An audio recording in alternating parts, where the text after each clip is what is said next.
Di forum riset akuntansi ini biasanya ditanggapi atau diberikan masukan oleh dosen-dosen kita ya, selain yang bertugas menjadi pembimbing gitu ya. Jadi mudah-mudahan untuk hari ini semua yang akan maju sidang ini mendapatkan masukan dari Prof. Dodi ya, dan juga dari teman-teman semua ya. Oke, baik. Jadi seperti yang sudah kita tuliskan di undangan ya. Jadi teman-teman yang ada 4 yang akan presentasi hari ini, kita berikan waktu sekitar 15 menit untuk mempresentasikan secara ringkas ya, yang penting-pentingnya saja. Kemudian nanti 15 menit pemberian masukan dan tanggapan dari Prof. Dodi, dan juga silakan kalau ada teman-teman yang lain ingin memberi masukan ya, untuk kita saling mendukung ya, supaya karya akhir dari teman kita yang akan maju sidang ini juga meningkat ya. Baik, mungkin yang pertama silahkan Afifah sudah hadir ya. Ini semua yang mendaftar hari ini kebetulan mahasiswa S2 nih, Prof. Dodi. Oh, Afif, siap, siap. ya, Afifah apakah bisa sudah terdengar? Dengar. Oh Sebentar ya, ya, Bu. Afifah nggak apa-apa ya, yang pertama ya. Silakan Afifah. Share, Bu.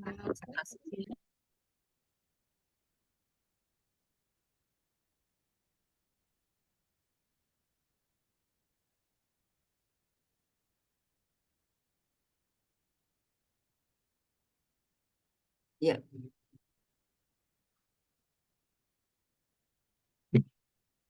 oke ya, silakan dimulai ya, Afifah.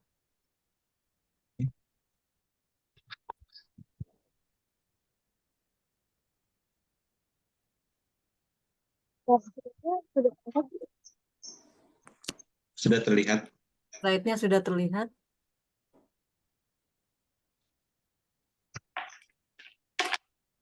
Ada masalahnya. Oh, suaranya masih agak ini ya, Afifah. Iya, agak Ada tidak masalah jelas. atau gimana? Oh, sebentar ya, Bu. Ya. Oh ya, sambil menunggu ya. Jadi urutan hari ini Afifah yang pertama, yang kedua Nadia. Nadia nanti silakan persiapkan setelah Afifah ya. Kemudian yang ketiga Putih, yang keempat nanti Ratih. Mudah-mudahan semua yang mendaftar hari ini sudah ada ya. Oke. Oke, baik. Afifah, apakah sudah siap? Atau mau gantian dulu dengan Nadia?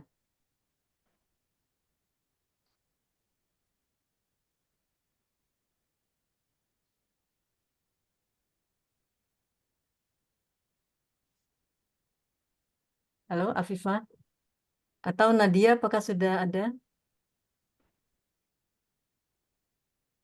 Hadir, Bu. Ada ya. Afifah, bagaimana kalau misalnya masih ada? Oh ya, mungkin Nadia dulu ya. Mungkin Afifah sepertinya masih ada masalah jaringan ya.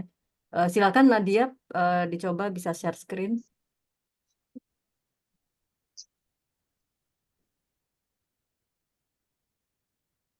Ini suara saya terdengar dengan jelas Oh, nggak ya ini? maaf Afifah, Nadia dulu aja ya, karena tadi Ya, agak lama menunggunya oke. ya. Ya. Suara berarti udah bisa ya, Bu? Suaranya udah masuk ya, Bu? Iya, suara sudah masuk, tapi kita Nadia dulu aja ya. Mungkin silakan Afifah nanti persiapkan di lokasi yang memungkinkan sinyalnya kuat ya. Setelah Nadia. Ya, ya silakan Nadia.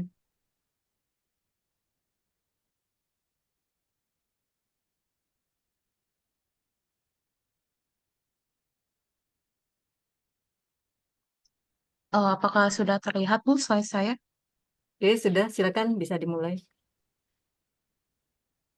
Baik. Assalamualaikum warahmatullahi wabarakatuh. Uh, Waalaikumsalam wabarakatuh. Selamat sore, Bapak Dodi Setiawan, Ibu Desi, dan teman-teman semuanya. Pada sore hari ini, saya akan mempresentasikan riset tesis saya yang berjudul apakah indeks saham syariah memoderasi hubungan antara kinerja keberlanjutan dengan profitabilitas perusahaan, bukti empiris dari Indonesia dan Malaysia.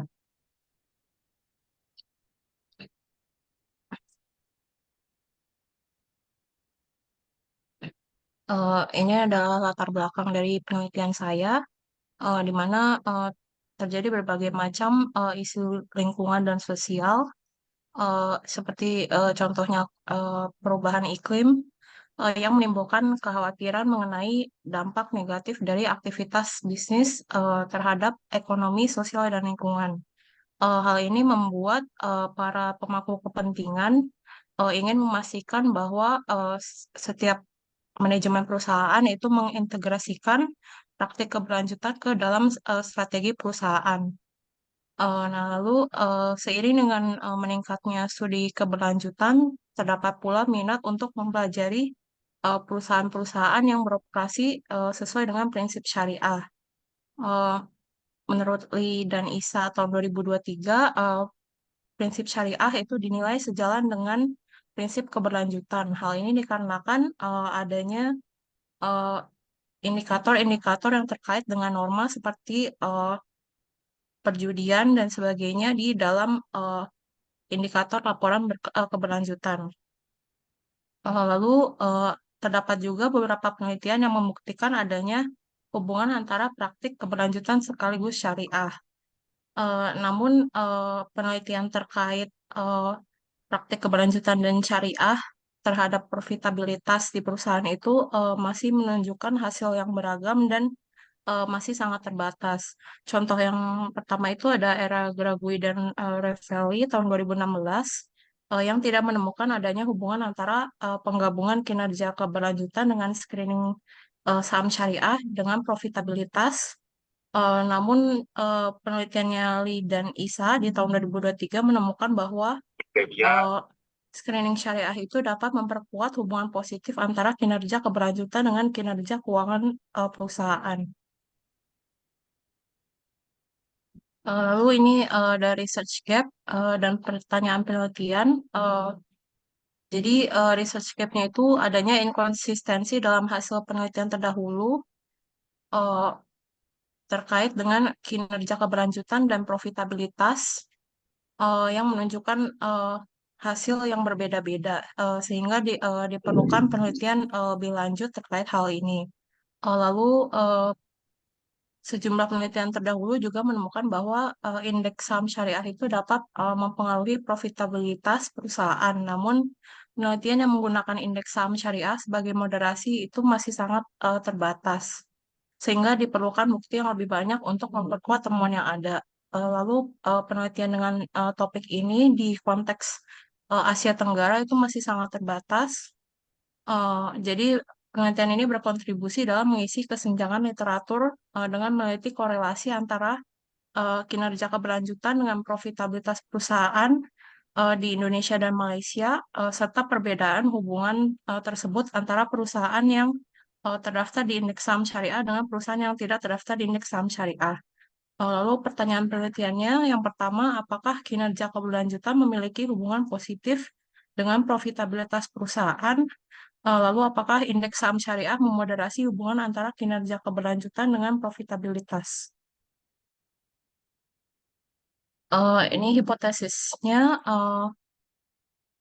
Yang pertama itu hipotesis ini didasari oleh teori pemangku kepentingan yang menyatakan bahwa perusahaan berada dalam suatu ekosistem yang melibatkan semua pihak yang mempengaruhi atau terkena dampak dari perusahaan tersebut, sehingga perusahaan itu dalam menjalankan operasinya harus bertanggung jawab terhadap semua stakeholder atau para pemangku kepentingan yang terlibat. Lalu yang teori kedua itu adalah teori resource based view atau RBV yang menyatakan bahwa aktivitas keberlanjutan dapat menjadi salah satu investasi strategis yang dapat membantu perusahaan memperoleh keterampilan yang unik atau ciri khas yang sulit ditiru yang menjadi keunggulan dari perusahaan tersebut. Lalu sejumlah penelitian membuktikan adanya hubungan positif antara kinerja keberlanjutan dengan profitabilitas dan juga masing-masing pilar dari keberlanjutan yaitu ekonomi, sosial, dan tata kelola itu juga ditemukan berhubungan positif dengan profitabilitas perusahaan. Dengan eh, berdasarkan teori dan penelitian terdahulu, maka peneliti mengajukan 4 hipotesis sebagai berikut, yaitu kinerja keberlanjutan memiliki hubungan positif dengan profitabilitas perusahaan Lalu kinerja lingkungan, sosial, dan tata kelola juga memiliki hubungan positif dengan profitabilitas perusahaan. Lalu yang selanjutnya terkait dengan indeks saham syariah, eh, konsep maslahah dalam Islam itu sejalan dengan prinsip keberlanjutan karena keduanya bertujuan untuk memberikan manfaat dan dampak positif bagi masyarakat dan lingkungan. Lalu berdasarkan teori pemangku kepentingan, eh, emiten indeks saham syariah itu memiliki dorongan internal dan menerima tekanan eksternal yang berasal dari ekspektasi para pemangku kepentingan untuk menjaga keselarasan dengan lingkungan dan masyarakat. Emiten saham syariah dengan kinerja keberlanjutan yang baik itu cenderung berperilaku etis, bertanggung jawab, dan transparan sehingga dapat menciptakan pasar baru bagi calon investor yang berujung pada peningkatan profitabilitas perusahaan. Lalu Lee dan Isa juga menemukan bahwa perusahaan dengan kinerja keberlanjutan yang baik cenderung memiliki profitabilitas yang tinggi, terlebih jika perusahaan tersebut terdaftar dalam indeks saham syariah. Lalu berdasarkan teori dan penelitian terdahulu, maka peneliti mengajukan dua hipotesis, yaitu indeks saham syariah memperkuat hubungan positif antara kinerja keberlanjutan dengan profitabilitas perusahaan, dan yang kedua, indeks saham syariah memperkuat hubungan positif antara kinerja lingkungan, sosial, dan tata kelola dengan profitabilitas perusahaan. Berikut adalah kerangka konseptual eh, dan metode yang digunakan dalam penelitian ini. Penelitian ini menggunakan pendekatan kuantitatif, datanya dari Refinitiv Econ, dari website OJK, website BI, dan website Bursa Malaysia. Lalu sampel yang diperoleh itu menggunakan purposive sampling, di mana kriterianya adalah seluruh perusahaan di Indonesia dan Malaysia yang datanya terdapat di database Refinitiv dan perusahaan yang memiliki kelengkapan data yang dibutuhkan untuk penelitian ini selama tahun 2018 hingga 2022. Ini adalah model regresinya. Penelitian ini menggunakan regresi data panel karena terdiri dari eh, banyak perusahaan dan juga eh, terdiri dari 5 periode.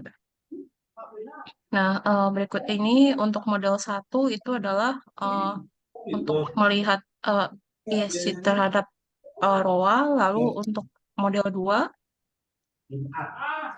itu untuk melihat environmental score, social score, dan governance score terhadap ROA. Lalu untuk yang model 3 itu ESG terhadap ROA yang dimoderasi oleh indeks saham syariah. Lalu untuk yang model 4 itu untuk melihat hubungan antara environmental, sosial, dan governance score terhadap Dari ROA. 15.30 ini udah 15.44. Ya, tolong yang lain di mute dulu ya. Ya, silakan Nadia. Ya. Eh, untuk yang model 4 itu untuk melihat hubungan antara environmental, sosial, dan governance score terhadap ROA yang dimoderasi oleh indeks saham syariah.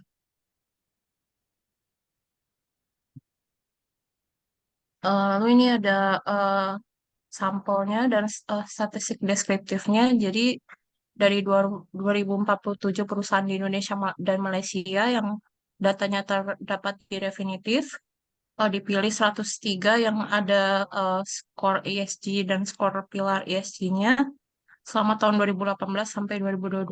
Lalu dipilih lagi perusahaan dengan data keuangan yang lengkap. Eh, jadi totalnya ada 75 perusahaan.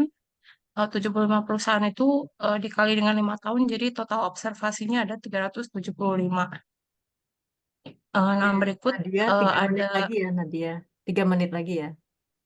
oh ya, lalu ini hasil regresinya untuk yang non moderasi, di mana di sini ESG itu terbukti berhubungan positif dengan ROA sehingga mendukung hipotesis 1. Namun untuk yang environmental, sosial, dan governance score tidak berhubungan positif. Jadi tidak eh, mendukung H2, H3, dan H4. Eh, Lalu syariah tidak berhubungan dengan ROA, dan variabel kontrol itu berhubungan negatif dengan ROA. Eh, untuk yang H1 itu dia didukung dan sejalan dengan hasil dari penelitian terdahulu, dan sejalan dengan teori pemangku kepentingan dan teori RBV.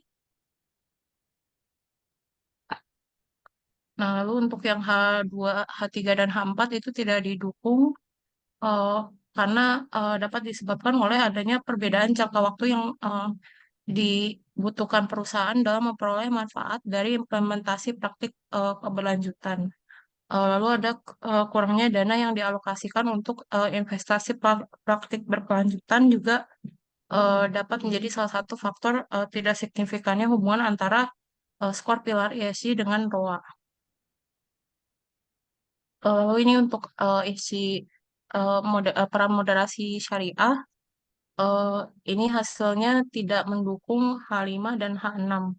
Artinya indeks saham syariah tidak ditemukan dapat memoderasi hubungan antara kinerja keberlanjutan dengan profitabilitas.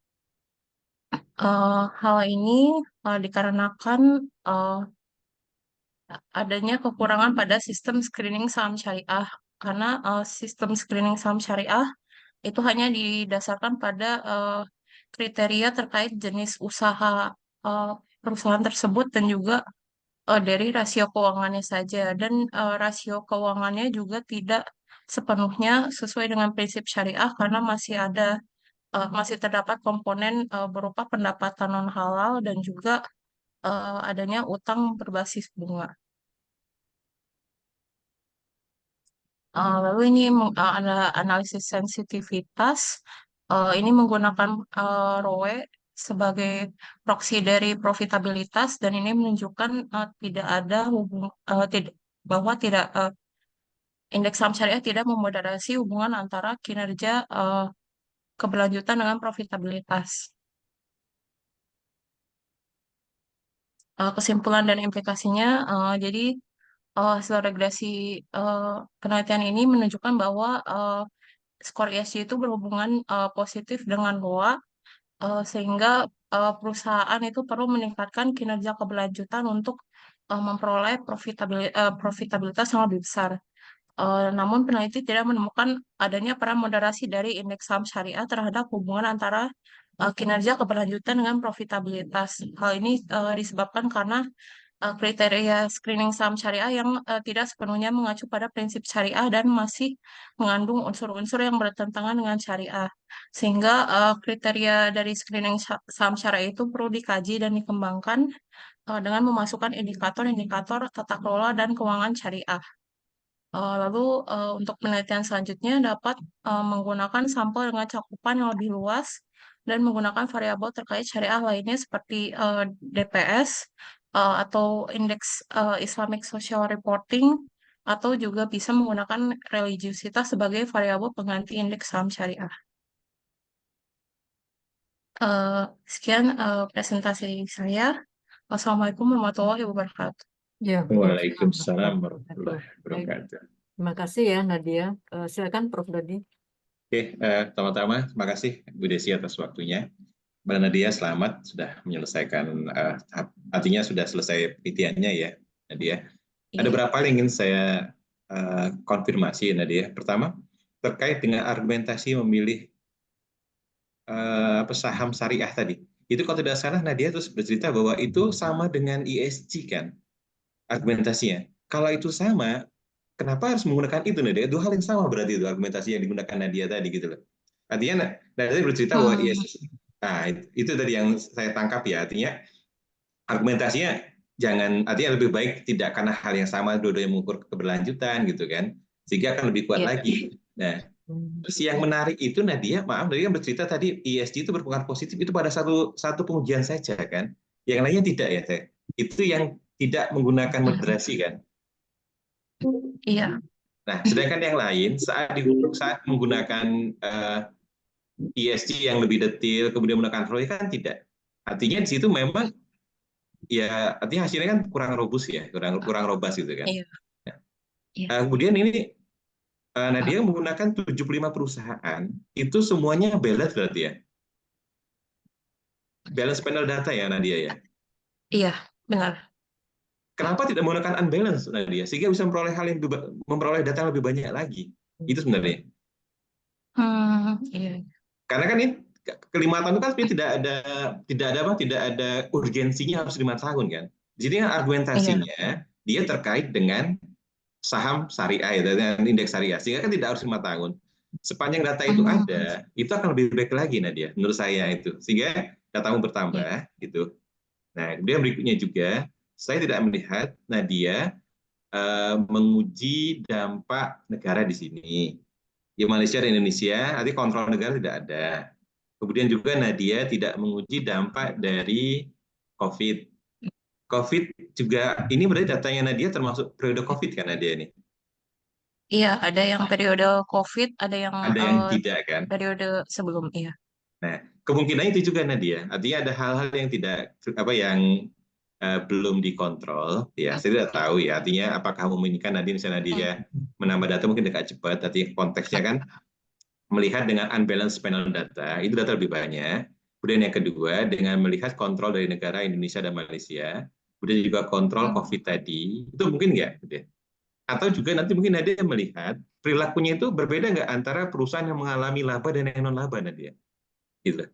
Berbeda nggak perilaku mereka nanti? Ya. Iya, Jadi, baik. coba nanti mungkin ini Nadia, saya belum baca secara detail ya, tapi pada saat Nadia berargumentasi bahwa moderasi indeks syariah itu hampir sama seperti keberlanjutan, itu jadi tumpang tindih itu Nadia harusnya. Jadi penekanan tidak di sana nanti. Walaupun maaf ya, artinya saya belum baca secara detail ya. Mungkin maksud Nadia agak berbeda nanti ya. Cuma yang disampaikan Nadia kan tadi itu. Jadi argumentasinya monggo terserah apa ya. Tapi artinya yang memperkuat hal tersebut, artinya dengan perilaku Islam yang lebih baik misalnya. Saya justru tertarik karena dia menganjurkan yang ISR tadi ya. Itu malah bagus sekali sebenarnya. Pada saat lebih detail lagi tadi. Karena kan yang digunakan oleh Nadia relatif agak berarti menggunakan dummy kan Nadia? Yang syariah dan non syariah ya berarti kan? Iya, Yang untuk dia masuk ke indeks syariah atau tidak itu aja kan Nadia kan? iya. Ya. Itu saja sih kalau masukan dari saya, Nadia. Satu, tadi, kalau memungkinkan, itu datanya kan menggunakan unbalanced panel data. Yang kedua, Iya. mungkin Nadia bisa menggunakan, mengkontrol efek negara Malaysia dan Indonesia. Ya. Sehingga nanti kalau data yang bertambah, mungkin Nadia bisa melihat antar negara sendiri, Indonesia-Malaysia, apakah ada perbedaan tidak gitu dampaknya itu. Ya, kemudian Iya. berikutnya tadi yang terkait dengan dampak dari periode COVID. Ya, itu yang sehingga akan lebih menarik lagi itu Nadia. Karena saya yang cukup heran itu hampir semua tidak terbukti Nadia. Kalau hampir semua Iya, tidak benar. terbukti, berarti apakah data yang diambil kurang tepat? Berarti kan teori tidak terbukti semua kan? Ya. Iya. Cuma ada satu, itu pun tidak robust. Artinya ROAS saat diganti ROAS jadi berubah. Bahkan saat menggunakan yang menambahkan efek dari indeks syariah itu langsung berubah, langsung nggak signifikan semua gitu. Iya. Itu yang saya lihat ya, ini masukan untuk Nadia ini menarik ya kajiannya, dan ini sepertinya juga masih jarang kan ya. Artinya mungkin bisa mengkaji artikel yang dibuat oleh lupa saya, yang dari Universitas Malaya tuh, dia banyak membahas tentang itu ya. Itu dari saya Bu Desi, dia selamat, dia menarik sekali kajiannya ini. Ya. Terima kasih banyak Bapak Dodi Setiawan atas masukan. Ya, baik. Makasih banyak nih Prof. Dodi ya. Jadi sangat bermanfaat saya rasa. Nadia, apakah sudah jelas atau ada yang mau ditanyakan? Untuk saat ini sudah jelas. Sudah jelas ya? Ya. Ya. Oke, masih ada waktu saya rasa ya untuk sebelum sidang ya. Jadi silakan diperkuat dulu ya. Jadi supaya kesimpulannya juga nanti kuat ya. Oke, kita masih ada waktu sekitar 3 menit sebelum presenter yang kedua. Apakah dari teman-teman ada masukan ya? Siapa tahu ada yang terfikir apa gitu untuk ditambahkan oleh Nadia untuk dipertimbangkan ya? Apakah ada? Oke, tidak ada ya. Ya, ya silakan ya. Jadi ini tidak harus memang yang dominan pastinya kita mengharapkan dari Prof. Dodi ya, tapi silakan kadang-kadang dari teman-teman mahasiswa sendiri ya mungkin ada terfikir apa untuk masukan meningkatkan kualitas karya akhir teman kita ya. Jadi silakan nanti Nadia ya diperkuat lagi sama seperti waktu itu kita ketemu di ujian kemajuan ya. Jadi Ya. hati-hati dengan melabel atau dengan mengambil kesimpulan untuk yang syariah ya. Jadi mudah-mudahan tadi dengan tambahan masukan dari Prof. Dodi ya, jadi bisa diperkuat lagi masukan terutama untuk yang screening syariah ya, karena ini sangat menarik. Mudah-mudahan nanti bisa menjadi apa ya bahan kebijakan ya Nadia ya Iya, untuk iya, iya. Ya. yang Iya, syariah. tapi ikut akan jauh lebih menarik kalau nanti hasilnya ada, Nadia. Artinya bisa Ya, memberikan penekanan bahwa dengan adanya syariat tersebut memberikan nilai tambah. Kalau seperti ini kan jadi Hmm. apa ya? ya, Jadi kurang apa ya? Kurang greget gitu, Nadia. Karena ya. hampir semuanya kan tidak berpengaruh gitu, Nadia tadi. Gitu. Ya, Kalau nanti sudah dicoba ternyata tetap tidak berpengaruh, baru ya enggak apa-apa. baru bisa ngasih apa kesimpulan tadi mungkin ya Nadia ya yang Iya. apa harus Ya. berhati-hati dalam screening syariah gitu ya. Oke, baik. Ini apakah juga mencakup Mm-mm. industri perbankan, Nadia? Ya. Iya. Nah, itu. Coba mungkin nanti ya dicek juga ya Nadia, mungkin ya. Saya nggak tahu karena berbeda sekali itu dampaknya kan. Karena kalau perbankan dia lebih kuat nanti itu. Oh Ya. iya. Oh. Mungkin Coba diminta cek aja Nadia. subsampel Artinya, mungkin ya, Pak. iya, karena kan perbankan dia punya sistem yang berbeda ya, 5 DPS segala macam itu jelas berbeda. Kalau yang non perbankan, Ya, ya walaupun dia ikut di apa indeks syariah kan mereka tidak ada kewajiban untuk punya DPS, punya yang lain gitu. Kemungkinan juga karena itu. Ya. Jadi ya, coba ya. dipisahkan aja atau dikontrol. Nanti monggo lah Nadia ya. Ya, sehingga Iya, bisa kelihatan nanti gitu. Iya. Baik, Pak. iya, baik. Oke, terima kasih Pak Dodi. Selamat Nadia ya, selamat mendapatkan Ada. masukan dan selamat menambahkan ya. Semoga meningkat nanti kualitas tesisnya ya. Oke, baik. Untuk presenter kedua, Afifa, apakah sudah siap? Apakah sudah mendapatkan lokasi yang bagus untuk Bu, sudah presentasi? terdengar? Ya, Suaranya sudah sudah bisa? terdengar belum? Gimana? Suaranya sudah Oh ya, terdengar. ya sudah. Ya. Silakan Afifa dimulai presentasinya ya. Saya izin share screen ya, Bu. Ya, ya.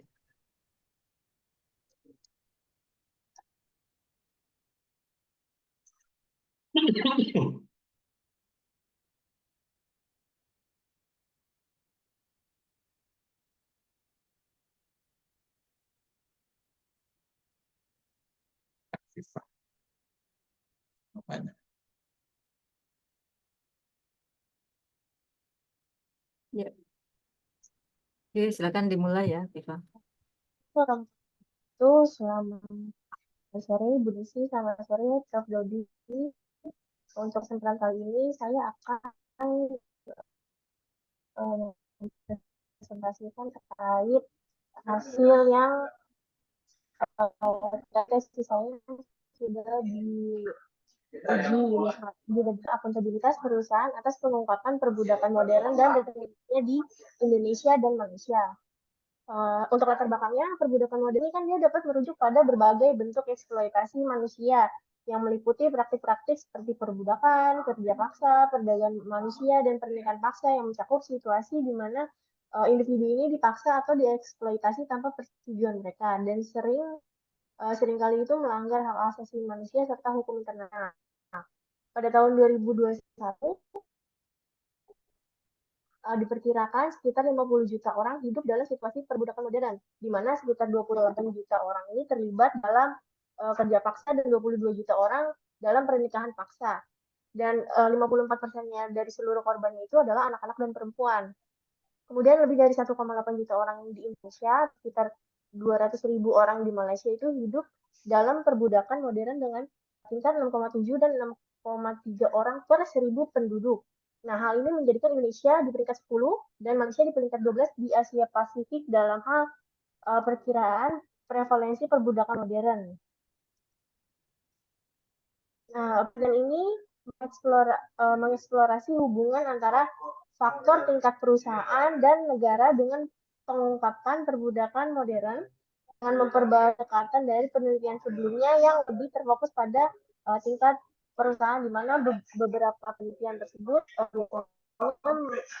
akan menguji faktor-faktor perusahaan seperti profitabilitas, diversity gender, sebagainya. Nah, pada penelitian saya kali ini akan menguji terkait faktor perusahaan dan juga faktor level negara juga. Kemudian, kenapa pemilihannya di Indonesia dan Malaysia? Indonesia dan Malaysia ini dipilih sebagai negara yang akan diteliti mengenai modern slavery risk disclosure ini karena memiliki tingkat yang memiliki peringkat yang tinggi dalam hal perkiraan prevalensi dan orang yang mengalami perbudakan modern. Nah, menurut indeks perbudakan global 2023, Indonesia kan tadi menduduki peringkat 10 dan memiliki peringkat yang cukup tinggi terkait kerentanannya, di mana untuk kerentanan perbudakan modernnya 49% di Indonesia dan 37% di Malaysia. Dan Indonesia Malaysia ini juga dia merupakan negara yang teridentifikasi memiliki produk yang cukup yang rentan terkait modern slavery, yaitu terkait sektor industri kelapa sawit. Kemudian pada penelitian ini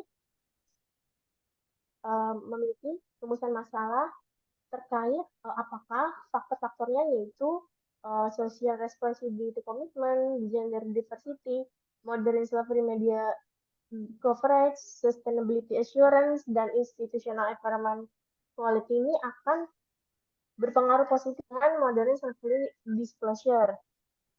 Dengan tujuan penelitian ini untuk mengetahui tingkat akuntabilitas perusahaan atas modern slavery disclosure, kemudian menguji secara empiris faktor level perusahaan yang berhubungan dengan modern slavery disclosure, dan menguji secara empiris juga faktor level negara yang berhubungan dengan modern slavery disclosure.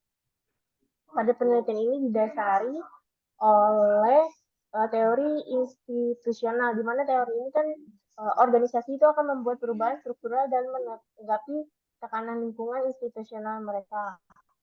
Nah, nanti ini dia terbagi menjadi 3 isoformisme yang normatif, koersif, dan mimetik.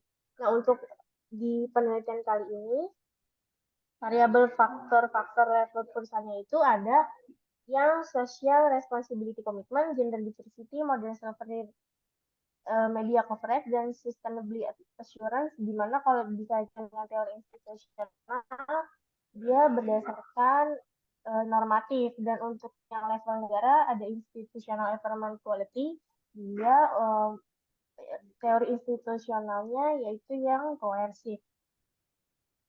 Kemudian berikut merupakan kerangka konseptual untuk penelitian kali ini dengan variabel kontrolnya itu dikontrol oleh variabel KOA, firm size, leverage untuk tingkat perusahaan, dan negaranya melalui GDP. Nah, untuk penelitian ini, hipotesis 1 yaitu social responsibility commitment berhubungan positif dengan pengungkapan perbudakan modernnya, gender diversity berhubungan positif dengan pengungkapan perbudakan modern, modern slavery media coverage ini berhubungan positif dengan pengungkapan modern, terus sustainability assurance dia berhubungan positif dengan pengungkapan perbudakan modern, institutional environment quality dia berhubungan positif dengan pengungkapan perbudakan modern.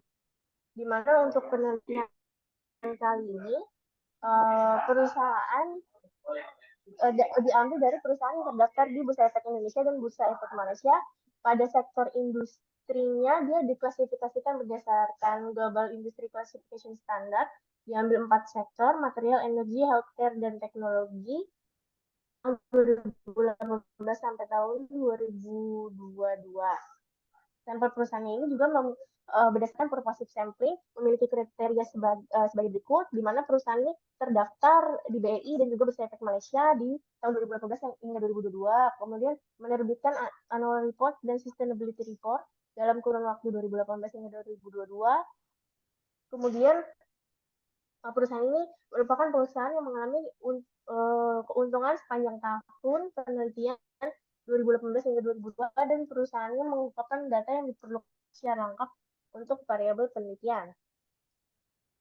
Berikut merupakan pengukuran untuk variabel-variabelnya, di mana untuk yang modern slavery disclosure ini dia menggunakan penelitian yang menggunakan pengukuran yang merujuk pada Rao et al. 2022. Terdapat 28 item, di mana nantinya dilihat dari pengungkapan narasi dan juga yang nomorial.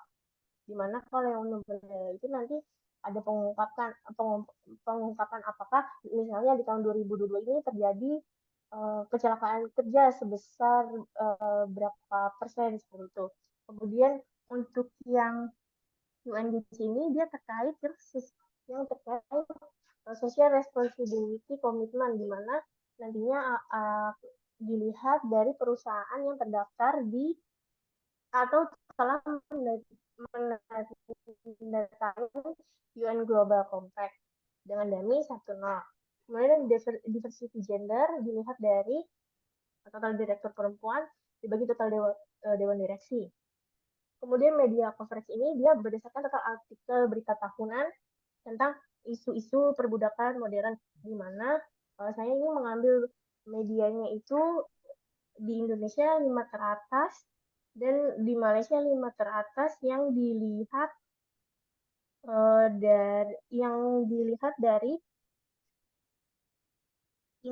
dari Reuters Institute Digital News Report. Dia di sana ada pengklasifikasian 5 teratas media online yang terpercaya seperti itu.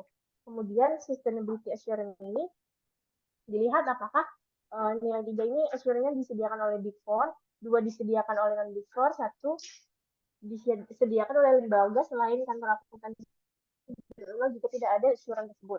Kemudian kalau institutional environmental quality, dia dilihat dari ada 6 indikator. Yang pertama dia ada policy and accountability quality, kemudian ditambah dengan political stability quality, kemudian ditambah governance effectiveness, kemudian ditambahkan lagi dengan regulatory quality, kemudian rule of law, dan control of corruption.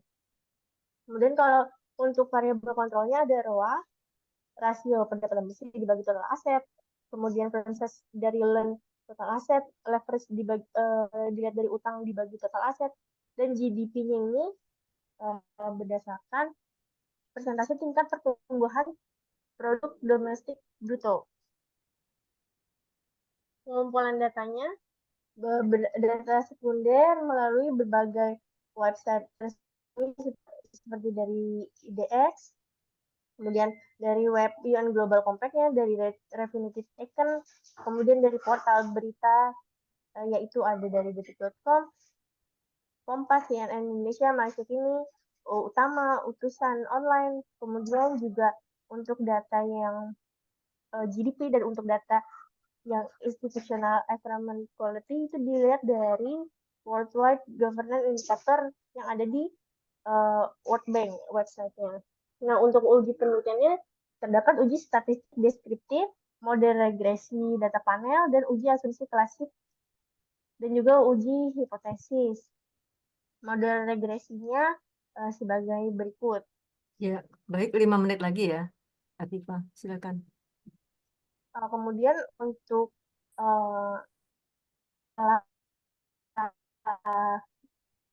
dilakukan pencarian sampel, kemudian sampelnya dikategorikan sebagai berikut, di mana total awalnya itu dari 2018 hingga 2022 sebanyak 2.119.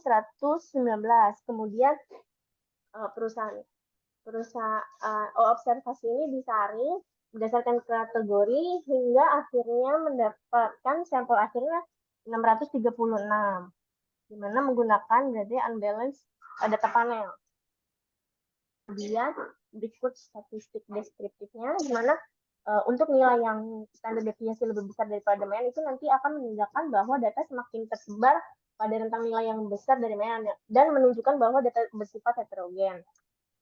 Kemudian penelitian ini juga sudah melewati hasil uji model regresi, di mana pada akhirnya menggunakan random effect model. Kemudian sudah dilakukan uji asumsi klasik di mana sudah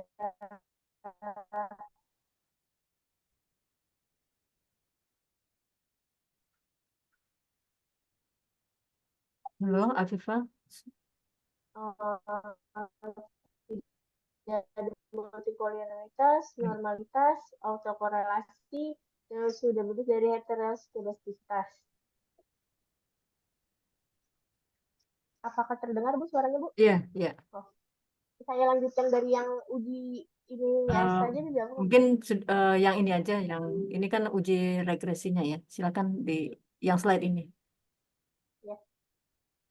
Berikut uji hasil regresi untuk menjawab posisi yang telah rumuskan tadi, di mana kalau dilihat dari R square-nya berarti ini sebanyak 25% mempengaruhi perbudakan modern, pengungkapan perbudakan modern, dan 75% lainnya dipengaruhi oleh faktor lain. Kemudian kalau dilihat di sini hipotesis satunya diterima, di mana social responsibility commitment ini memiliki hubungan positif dengan pengungkapan perbudakan modern. Kemudian hipotesis duanya ditolak, berarti gender diversity ini tidak memiliki hubungan dengan pengungkapan perbudakan modern. Hipotesis tiganya diterima, menandakan bahwa model slavery media coverage ini berhubungan positif dengan pengungkapan perbudakan modern. Kemudian hipotesis empatnya ditolak, di mana ini ya hipotesis empatnya ditolak, di mana sustainability assure-nya ini tidak memiliki hubungan dengan pengungkapan perbudakan modern. Kemudian hipotesis limanya diterima, di mana institutional environment quality ini memiliki hubungan positif dengan pengungkapan perbudakan modern. Kemudian saya melakukan pengujian sensitivitas, di mana gender diversity-nya sebelumnya dihitung dengan persentase Dewan Direksi Perempuan dibagi total direktur, diganti dengan melakukan pengukuran berdasarkan Dow Index. Kemudian untuk yang assurance yang tadinya assurance-nya dilihat dari poin 3 menggunakan KAP Big Four, kalau yang ini saya lakukan menggunakan pengujian dummy 1-0, di mana kalau 1 dilakukan assurance-nya oleh Big Four saja dan 0 juga tidak. Namun hasilnya sama seperti pengujian pertama, di mana yang signifikan itu hanya yang social responsibility commitment, media coverage, kemudian yang institutional environmental quality. Kemudian saya juga melakukan uji tambahan, di mana saya melakukan pengujian yang membagi sampel menjadi 2 kategori di Indonesia dan Malaysia. Dan di Indonesia ini yang signifikan itu hanya yang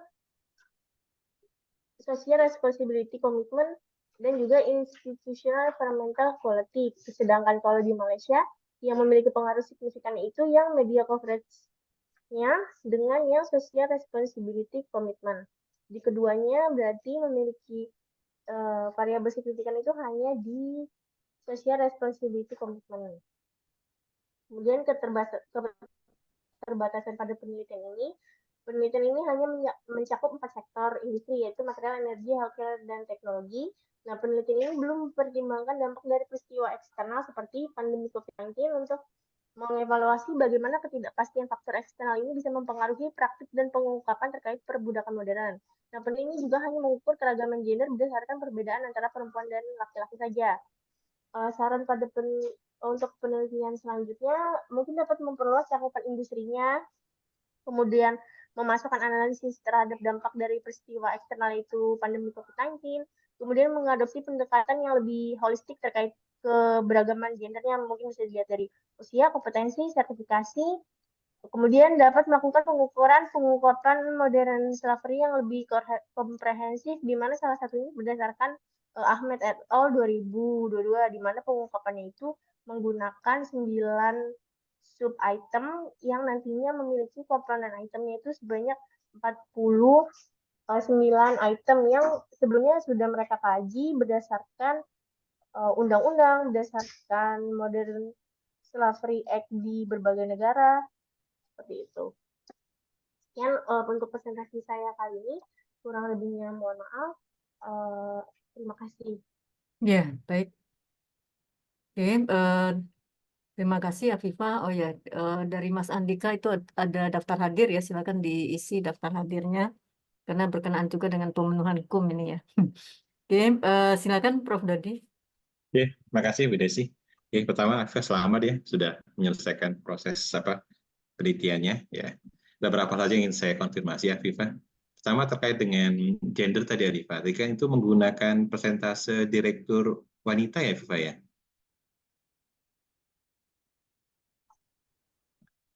Halo? Iya betul Pak. Afifah. Kalau di Indonesia, Iya betul. Oh ya. kalau di Indonesia menggunakan direktur atau gimana Arifah itu?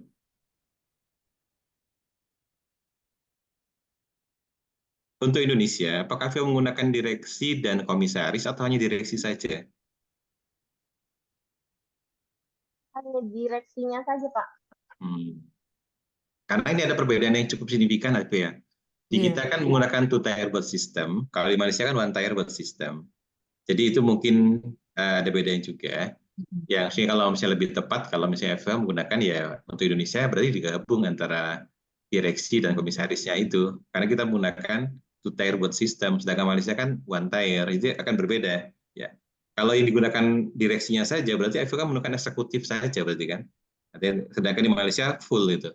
Itu yang perbedaan antar negara yang mungkin agak sedikit kelupaan dari Afifah ya itu. Nah, kemudian juga Afifah, ini menarik ya tentang perbudakan modern ya. Nah, itu akan jauh menarik juga kalau Afifah itu membahas agak detail terkait dengan pengungkapannya itu sendiri. Di bagian uh, statistik deskriptif itu Afifah hanya mencantumkan saja kan Afifah. Ini hasilnya gitu kan. Cuma pembahasannya kan kurang gitu loh. Padahal Afifah menunjukkan bahwa Indonesia itu cukup tinggi ya skor nilai posisinya ya 10 kalau nggak salah itu ya. Jadi kalau 10 itu berarti perbudakan modernnya tinggi kan. Ya. Nah, mungkin akan menarik kalau Eva membahas juga, membandingkan Indonesia dan Malaysia berapa skornya, kemudian dibandingkan dengan negara lain. Gitu. Apakah benar pengungkapannya itu lebih banyak atau lebih sedikit? Gitu, Pak. Ya. Sehingga bagian statistik deskriptif itu akan lebih memberikan insight yang lebih baik juga terkait Indonesia dan Malaysia. Ya, itu. Dan aku akan menggunakan pendekatan RAW ya, indeksnya yang dikembangkan RAW ya. Kemudian Eva juga tadi menunjukkan ada beberapa indeks sebelumnya. Mungkin Eva bisa memberikan argumentasi itu mengapa menggunakan RAW, itu kan? Ya. Apakah indeks ini memang tepat digunakan oleh Indonesia, oleh negara-negara berkembang? Ya, itu nanti mungkin salah satu argumentasi Afifah ya, menggunakan metode RAW tadi ya, yang dikembangkan RAW itu. Nah, berikutnya tadi yang saya agak tertarik, itu Afifah, itu kan penelitian Afifah fokus pada perusahaan yang mengalami keuntungan ya Afifah ya. Betul, Pak. Ya. Kenapa Afifah?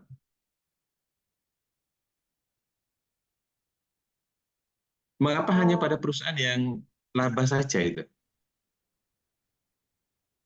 Iya Pak, kalau misalnya dia perusahaannya ada, biasanya suka mementingkan ininya dia Pak, mementingkan reputasi perusahaannya juga. Pasti dia akan mengungkapkan yang baik-baik, baik CSR ataupun bisa juga dilihat dari modal instruksinya juga Pak. Jadi mau melihat yang perusahaannya untung dulu Pak. Kalau rugi biasanya dia pengungkapannya itu bisa meniru sekitarnya aja Pak, meniru sektor-sektor sekitarnya aja seperti itu Pak. Ya, mungkin nanti Afifah memberikan argumentasi yang lebih kuat ya, Afif ya. Mengapa menggunakan laba tadi ya? Karena apakah misalnya Eva melihat penelitian sebelumnya yang memang fokus pada perusahaan sedang laba, ya? Karena kan argumentasi Eva tadi sepertinya uh, belum belum ada dasar yang lebih konkretnya, artinya mengapa seperti itu kan mungkin lebih baik lagi, ya. Dalam kata kutip beberapa perusahaan kalau dia sedang mengalami rugi kan malah mungkin dia akan lebih mengeksploitasi misalnya, gitu ya, Pak. Ya. Jadi coba untuk argumentasinya aja sih kalau dari sisi data sudah cukup banyak 636 ya dari Indonesia dan Malaysia dan efektif saya lihat juga sudah membedakan antara Indonesia dan Malaysia itu bagus tuh Pak ya. Kemudian sudah mengkontrol GDP ya. Cuma akan lebih baik lagi kontrolnya itu terkait misalnya dengan nah ini tadi kan Eva sudah menunjukkan bahwa Indonesia dan Malaysia di 10 dan 12 ya. Apakah itu ada indeksnya, Eva? Kalau itu ada indeks, mungkin itu bisa dijadikan sebagai salah satu kontrol variabelnya. Ya. Kalau ada indeksnya, ya saya tidak paham ya. Tadi kan Eva menunjukkan 10, 12, misalnya kalau transparansi kan ada indeksnya ya. Nah, kalau GDP itu kan apakah terkait dengan apa? Dengan perbudakan muda kan juga itu kan menurut secara umum aja ya bisa sih, tapi mungkin Iya. akan tepat kalau itu terkait erat dengan konteks perbudakan modern itu sendiri. Misalnya tadi apakah ada skor yang terkait dengan perbudakan modern tadi atau transparansinya, ya itu apa yang saya lihat ya. Nah, ya. Iya, Afifah. Kurang terdengar, Afifah. Afifah, kurang terdengar.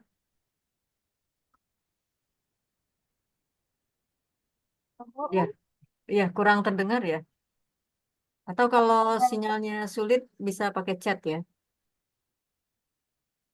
Ya, mungkin Prof. Dodi dilanjutkan dulu saja. Nanti Ya. ini kan kita rekam ya. Itu sih artinya memang yang jadi concern saya tadi terkait pertama menggunakan perusahaan-perusahaan yang laba, dan yang kedua tadi terkait dengan penggunaan direksi untuk Indonesia tadi ya, kemudian yang penggunaan kontrolnya dan pembahasan terkait dengan kondisi di Indonesia dan Malaysia tadi. Mungkin bisa kalau menggunakan indeks RAU kan Afifah bisa membandingkan dengan penelitian sebelumnya yang juga menggunakan indeks RAU. Di mana posisi Indonesia dan Malaysia saat dengan konteks indeks RAU tersebut ya. Apakah benar Indonesia itu lebih tinggi atau lebih rendah gitu dibandingkan Malaysia gitu. Jadi akan memberikan insight yang lebih dalam lagi juga ya. Nah, mungkin juga kita bisa membaca artikel-artikel yang dibuat oleh Azizul Islam ya terkait dengan slavery modern slavery ya. Ya walaupun pendekatan beliau itu pendekatan yang kualitatif, tapi mungkin bisa memberikan insight yang lebih baik juga. Ya.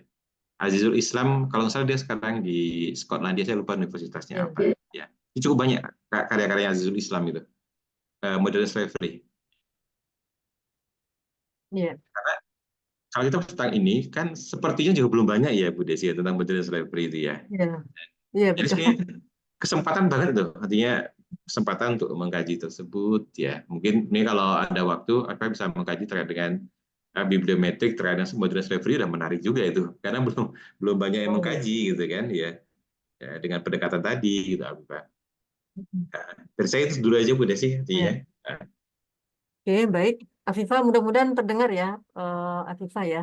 Atau nanti kalau misalnya kesulitan, kita ada recordingnya nanti. Oh ya, mohon izin, apakah bersedia nanti recording ini kita taruh di YouTube PPIA, Prof. Dodi? Monggo. Boleh ya? Oh ya, Iya. ya baik.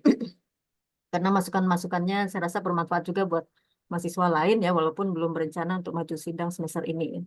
Oke, jadi silakan ya Afifah, tadi sudah banyak masukan dari Prof. Dodi ya. Kemudian juga coba nanti dilihat lagi yang tadi ada keterbatasan COVID-19, apakah mungkin Iya. sebagai kontrol atau bagaimana ya, variabel kontrol ya. Kemudian ya kontrol negara ya tadi juga sudah ada masukan dari Prof. Dodi ya. Kemudian juga supaya tidak sample bias ya, mungkin perlu dipertimbangkan juga perusahaan-perusahaan dengan tidak hanya yang laba gitu ya. Tapi itu Oke, banyak loh Bu Desi. ya. Kalau membuka rugi itu jadi banyak banget tadi, Ya, monggo lah. betul. Jadi Justru, kalau kita fokus justru malah pada makin eksploitasi ya, eksploitatif ya. iya, artinya sebenarnya, tapi itu Mm-mm. hal yang banyak, monggo lah. Iya, ya, baik. Oke, baik. Apakah dari teman-teman ada masukan buat Afifah? Atau nggak masukan nggak apa-apa ya, mungkin pertanyaan boleh. Ya. Tidak ada. Oke, kalau tidak ada ya, atau pas presentasi boleh juga ditanyakan di chat ya, karena mungkin nanti kalau ada yang bertanya atau memberikan masukan ya, itu lumayan juga buat presenter ya. Jadi berarti ada beberapa hal lagi yang harus dikuatkan atau diperjelas untuk merespon pertanyaan atau masukan tersebut. Oke, baik. Terima kasih Prof. Dodi, kemudian Afifah. Kita berlanjut ke presenter ketiga. Ini Putih, apakah sudah siap Putih? Putih Az-Zahra. Iya, Udah Ibu. Ada ya? yang judulnya Mbak Putih ini. Ya, Bukan ya? Putih tentang ESG ya. izin presentasi ya, Ibu Ya, dan ya silakan.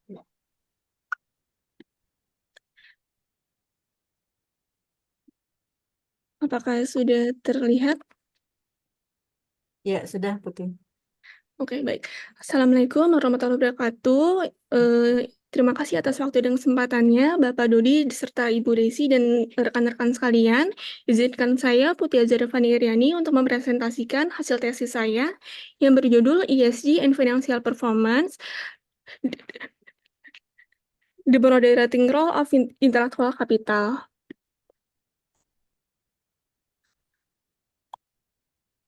Untuk latar belakang penelitian, yaitu adanya isu yang semakin krusial karena persaingan saat ini tidak hanya terjadi antar perusahaan saja, namun semakin ketatnya persaingan di pasar, rantai pasokan berusaha untuk memuaskan pelanggan. Adanya kesadaran masyarakat terhadap tantangan sosial dan lingkungan telah memunculkan perhatian terhadap isu-isu ESG di seluruh dunia. Dengan adanya kesadaran ini mendorong perusahaan untuk mengevaluasi dan menerapkan praktik ESG sebagai upaya untuk membuktikan tanggung jawab mereka kepada publik. Lalu adanya krisis keuangan dan berbagai rekomendasi dari Global Compact PBB berdampak pada pasar keuangan yang mengalami perubahan signifikan.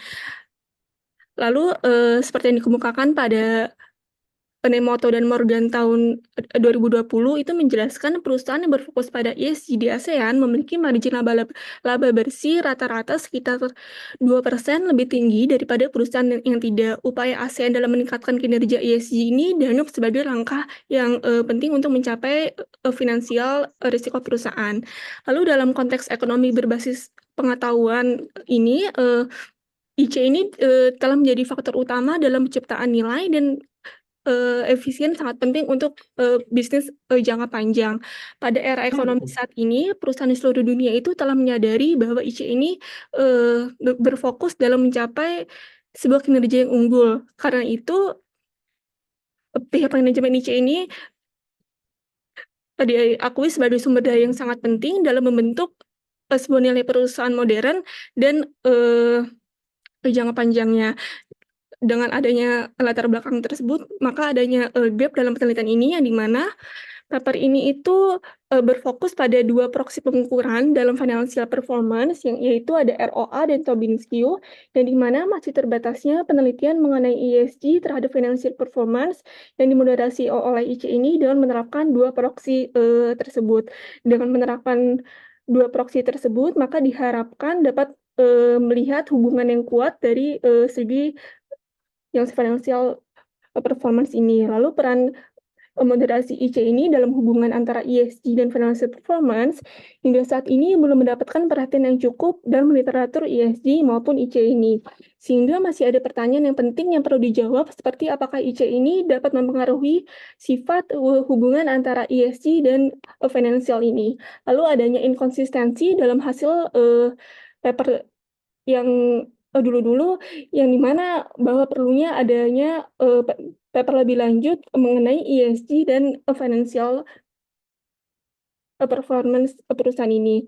Lalu paper ini juga menggunakan berbagai proksi untuk mengukur efisiensi IC ini dengan fokus pada value added intellectual capital serta membagi IC ini menjadi 3 bagian, yaitu human capital, struktural capital, dan relational capital, yang dimana hasil penelitian ini memperlihatkan variasi dalam pengukuran IC di berbagai negara. Sementara itu, untuk paper yang terdahulu itu cenderung hanya menggunakan model pengukuran FIC secara umum aja.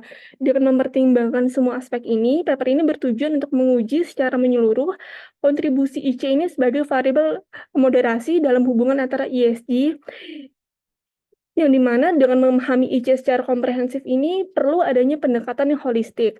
Mengkaji hanya satu aspek seperti VAIC ini saja mungkin tidak memberikan gambaran lengkap mengenai semua aspek IC yang dimiliki oleh perusahaan. Dengan memperhitungkan human capital, SC dan RC ini diharapkan adanya pemahaman yang lebih jelas mengenai nilai intellectual capital pada suatu perusahaan. Dengan demikian, adanya research question, apakah ESG ini berpengaruh terhadap kinerja keuangan perusahaan dan apakah IC ini serta komponennya yang terdiri dari HC, SC, dan RC ini dapat memoderasi hubungan ESG terhadap financial performance ini. Lalu untuk hipotesis pertama itu yang dimana ada stakeholder teori itu menjelaskan bahwa ESG ini dianggap sebagai cara mengkomunikasikan komitmen terhadap kebutuhan dan kepekaan para pemangku kepentingan. Dan RBV teori ini juga menjelaskan hubungan antara ESG dan financial performance yang diukur dengan ROA perusahaan dapat dipahami dalam kaitannya dengan kapabilitas praktik keberlanjutan sebagai suatu intangible asset yang memberikan suatu keunggulan. Lalu seperti yang dikemukakan pada Chen dan Xi tahun 2022 itu menegaskan bahwa ESG ini memiliki dampak positif terhadap kinerja keuangan perusahaan. Mereka menyoroti bahwa ESG ini tidak hanya berkontribusi pada biaya yang lebih tinggi, tapi juga meningkatkan transparansi perusahaan. Lalu yang seperti dikemukakan pada di Pali dan di VIA 2022 menunjukkan bahwa kesadaran tentang masalah lingkungan sosial itu semakin meningkat di kalangan berbagai pemangku kepentingan. Dengan demikian, hipotesis 1 itu berbunyi ESG berhubungan positif terhadap kinerja keuangan perusahaan. Lalu untuk hipotesis 2-nya, yang dimana RBV teori itu mengasumsikan bahwa perusahaan dapat bersaing dengan organisasi lain untuk meraih keunggulan kompetitif dengan mengelola sumber daya yang dimilikinya sesuai dengan kapabilitasnya, yang dimana IC ini dianggap sebagai aset berharga bagi perusahaan yang mempunyai keunggulan karena mencakup sumber daya dengan karakteristik yang dapat menciptakan keunggulan. Lalu sumber daya internal perusahaan seperti HC, SC, dan RC ini adalah kunci untuk mencapai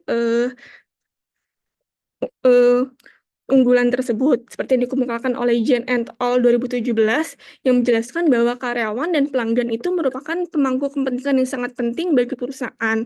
Lalu Khurshid et al. 2017 itu menyatakan bahwa perusahaan dengan IC yang kuat itu cenderung lebih mampu mengelola risiko terkait dengan ESG yang lebih efektif. Dengan demikian, hipotesis 2 itu berbunyi, IC secara positif memoderasi hubungan ESG terhadap financial performance, lalu H2A, human capital secara positif memoderasi hubungan ESG terhadap financial performance, lalu H2B, struktural capital secara positif memoderasi hubungan ESG terhadap financial performance, dan H2C yaitu relational capital secara positif memoderasi hubungan ESG terhadap financial performance.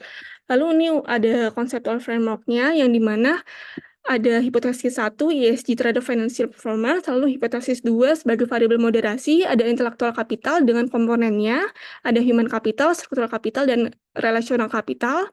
Dengan variabel kontrol ada size, leverage, PBV, market capitalization, dan GDP growth, yang dimana sampelnya itu negara ASEAN 5 tahun 2019 sampai 2022 dengan sumber data dari Icon.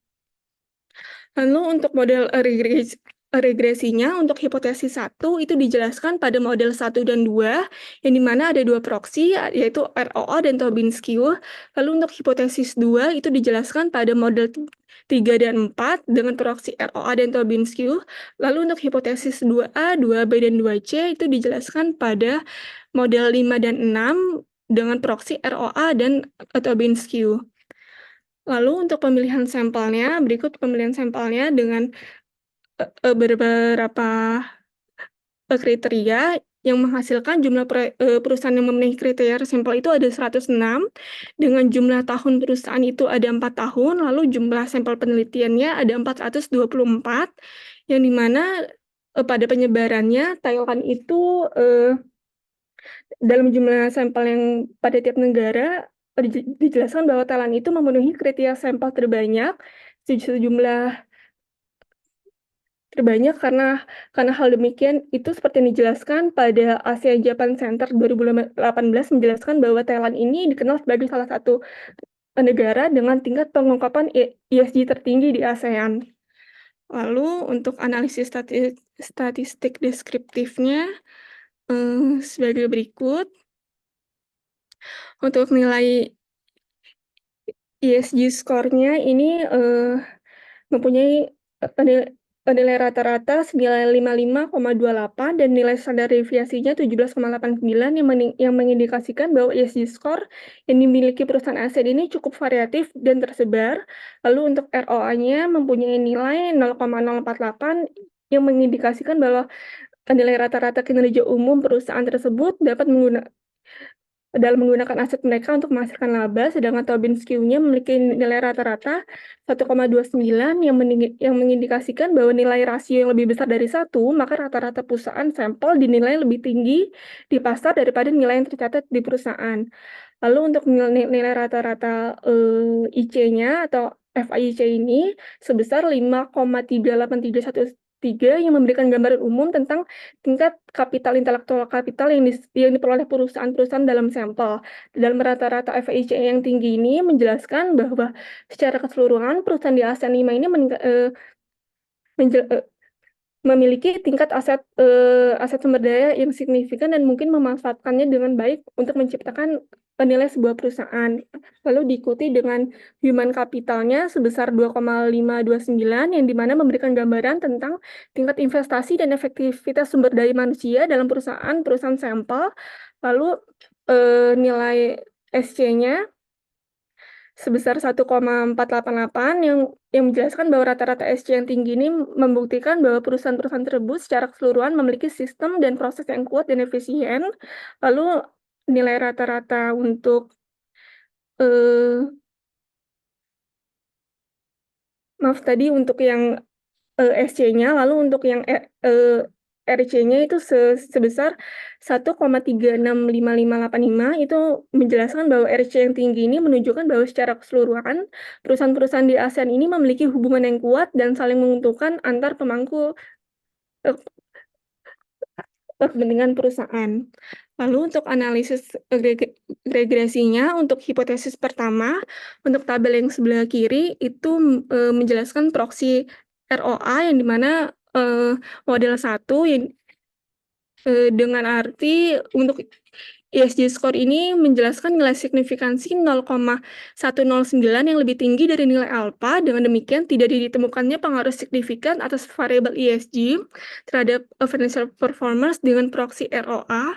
Lalu untuk tabel yang sebelah kanan itu Tobin Skew yang dimana ESG ini menunjukkan nilai signifikansinya 0,000 yang lebih rendah dari nilai alpha. Dengan demikian adanya pengaruh signifikan atas variabel ESG terhadap financial performance pada proksi Tobin Skew. Dengan hasil analisis regresi ini maka mendukung hipotesis 1 pada proksi Tobin Skew. Lalu untuk pembahasannya, di mana stakeholder teori ini menekankan pentingnya perusahaan untuk memperhatikan dan memenuhi kebutuhan serta ekspektasi dari berbagai pemangku kepentingan. Lalu untuk riset based theory ini juga menggambarkan bahwa perusahaan dapat meraih keunggulan tergantung pada sumber daya yang tersedia. Seperti yang dijelaskan pada Shen dan Shi tahun 2022, itu menegaskan bahwa ESG memiliki dampak positif terhadap kinerja keuangan perusahaan, yang dimana berfokus pada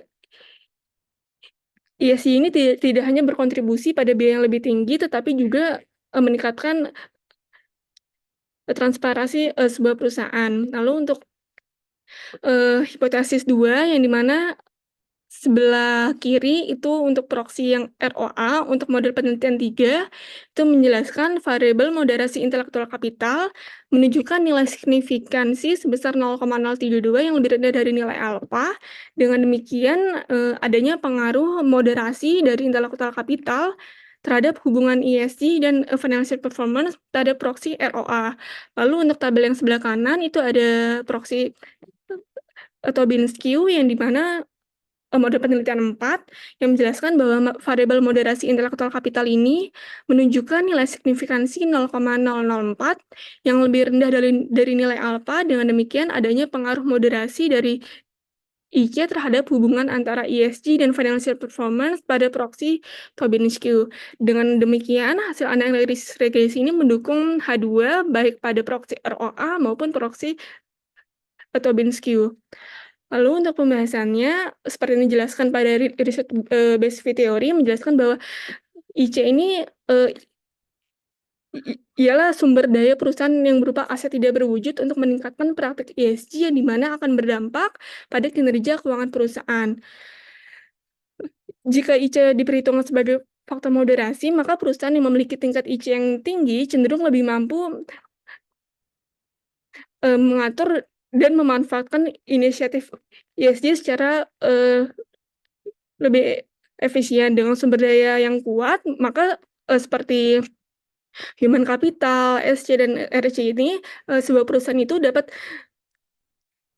mengintegrasikan praktik ESG ke dalam bisnis mereka dalam jangka panjang yang lebih baik. Lalu seperti yang dijelaskan pada Khurshid et al. 2017 yang menyatakan bahwa perusahaan dengan IC yang kuat cenderung lebih mampu mengelola risiko terkait dengan ESG yang lebih efektif. Mereka memiliki kemampuan untuk merespon perubahan regulasi, pasar, dan ancaman lingkungan dengan lebih cepat dan fleksibel. Lalu untuk hipotesis 2A, 2B, dan 2C, yang tabel sebelah kiri itu ada proksi ROA dengan model penelitian 5, itu variabel moderasi human capital senilai 0,908, lalu variabel moderasi SC senilai 0,545, dan variabel moderasi RC senilai 0,005. Dengan demikian, tidak adanya pengaruh moderasi dari HC dan SC terhadap hubungan antara ESG dan financial performance pada proksi ROA. Namun untuk RC ada pengaruh positif dalam memoderasi hubungan antara ESG dan financial performance pada proksi ROA. Lalu yang tabel sebelah kanan ada Tobin Skew untuk model penelitian 6 yang dimana variabel moderasi human capital senilai 0,053, lalu struktural kapital senilai 0,154 dan RC senilai 0,321 yang dimana tidak adanya pengaruh moderasi antara RC dan SC terhadap hubungan antara ESG dan financial performance pada proksi Tobin Skew. Sementara human capital ada pengaruh positif dalam memoderasi hubungan antara ESG dan financial performance pada proksi Tobin Skew. Dengan demikian, hasil analisis regresi itu mendukung hipotesis H2A yang dimana pada proksi Tobin Skew dan H2C pada proksi ROA dan menolak hipotesis H2B. Lalu untuk pembahasannya diketahui adanya kemampuan dan karyawan serta hubungan baik dengan para pemangku kepentingan ini memperkuat dampak positif dari inisiatif ESG terhadap financial performance perusahaan. Human capital seperti keahlian karyawan ini mungkin dapat membuat perusahaan ini untuk lebih efektif dalam merancang dan mengimplementasikan strategi ESG yang lebih inovatif. Lalu untuk relational capital ini lewat jaringan dan hubungan yang kuat dengan pelanggan, pemasok dapat memperkuat reputasi perusahaan dan mendapatkan dukungan untuk praktik ini. Lalu sebaliknya untuk SC ini yang menjelaskan proses, sistem, dan internal perusahaan tidak menunjukkan pengaruh signifikan dalam memoderasi hubungan ESG dan financial performance ini. Hal ini mungkin disebabkan oleh peran SC yang lebih bersifat mendasar dan tidak langsung dalam mendukung inisiatif ESG, sehingga pengaruhnya tidak sekuat human capital dan RC dalam konteks ini. Dengan demikian, sementara HC dan SC ini secara langsung memperkuat manfaat ESG, namun SC ini mungkin perlu adanya elemen-elemen lain untuk menunjukkan dampak yang lebih signifikan agar dapat menghasilkan hasil yang signifikan. Sekian presentasi dari saya. Iya. Oke, baik. Terima kasih, Putih. Silakan, Prof. Dodi. Oke, selamat ya Putih sudah menyelesaikan riset ini. Pada saat presentasi saya pikir Putih santai aja ya. Tidak Iya. usah terburu-buru gitu. Santai aja. Ini kan bukan menyalahkan, tidak, Putih. Memberikan masukan-masukan saja terkait dengan penelitian. Karena kajian dilakukan oleh Anda menarik. Tadi juga dari yang dua awal juga cukup menarik ya terkait dengan kajian ini. Ya. Yang pertama masukan saya yang sederhana, Putih, itu pada saat menyusun tabel, itu alangkah baiknya tidak copy paste dari hasilnya uji stata ya, Putih ya. Iya, iya Ya, Pak. itu sebaiknya ditulis ulang ya, Putih. Kemudian yang kedua, Iya. Heeh. kemudian koefisien itu kan sudah ada 0 ya. Itu maksudnya kan jadi sulit untuk dipahami, Putih, nanti. Yang ini aja kan di Yanes regresi ini, koefisiennya kan 0. Kalau 0 berarti logikanya, berapa nilainya kan nggak ada pengaruhnya nanti. Ya nanti mungkin dicek aja apakah 0,00 sekian atau berapa. Sehingga nanti kan bisa memberikan maknanya. Kalau ini kan nilai 0 artinya skor berapapun ya pasti akan dikalikan 0 ya tetap akan 0 juga kan, seperti itu. Jadi sulit untuk insight-nya kan lebih menarik kalau Putih bisa memberikan angka yang lebih detail di sini gitu. Karena ini saya pikir Putih karena copy paste dari hasil stata itu ya, jadi agak jadi kurang memberikan informasi yang lebih lengkap gitu. Oh iya. Ya, itu ya Putih ya, karena hampir sama semua kan nilainya. Ada 0,0000 itu kan, padahal itu koefisien gitu loh. Iya Pak. Kalau koefisien 0 kan berarti kan selesai, kita nggak ngapain membahas kalau 0 gitu. Hmm. Itu aja. Mau positif mau negatif berarti kan nggak ada pengaruhnya itu kalau 0 tadi itu Putih. Itu. Nah, kemudian juga tadi agak berbeda antara hipotesis yang disampaikan Putih di sini dengan yang di paper. Di sini kan Putih berpengaruh positif kan, di paper kan memoderasi gitu ya. Tuh, ya jadi agak berbeda. Iya. Nanti dicek aja kan Putih ya. Bahasanya ya Pak. Iya, karena ini kan moderasi. Kalau moderasi lebih baik memperkuat atau memperlemah konteksnya ini kalau untuk moderasi ini. Ya. ESG score artinya seperti ini misalnya kan RCE ya. RCE itu berarti RCE negatif kan arahnya ini. Kemudian ESG-nya nggak signifikan ya begitu ya. Nah, Iya, untuk SC-nya nggak signifikan. nah itu gimana? Artinya apa? Nanti tolong dibahas ya itu. Ya, ESG score-nya. Kemudian ini kan Putih menggunakan data ASEAN ya. Jumlah datanya kan 424 ya. Iya Pak. Berarti jumlah datanya tiap negara kan nggak banyak itu Putih ya. Padahal sebelumnya mungkin jumlah nilai ESG kan tinggi, banyak kan Putih ya. Kenapa kok sampai terkurangi sangat banyak itu? Berarti saya lihat Indonesia cuma 14 tadi kalau nggak salah, atau berapa tadi. Ya. Jadi banyak perusahaan yang nggak, kan datanya cuma 4 tahun ya Pak. Jadi banyak perusahaan yang nggak ada nilai IC-nya ini sama yang si skor ESG-nya itu Pak. Tapi kok sampai segitu sedikitnya itu?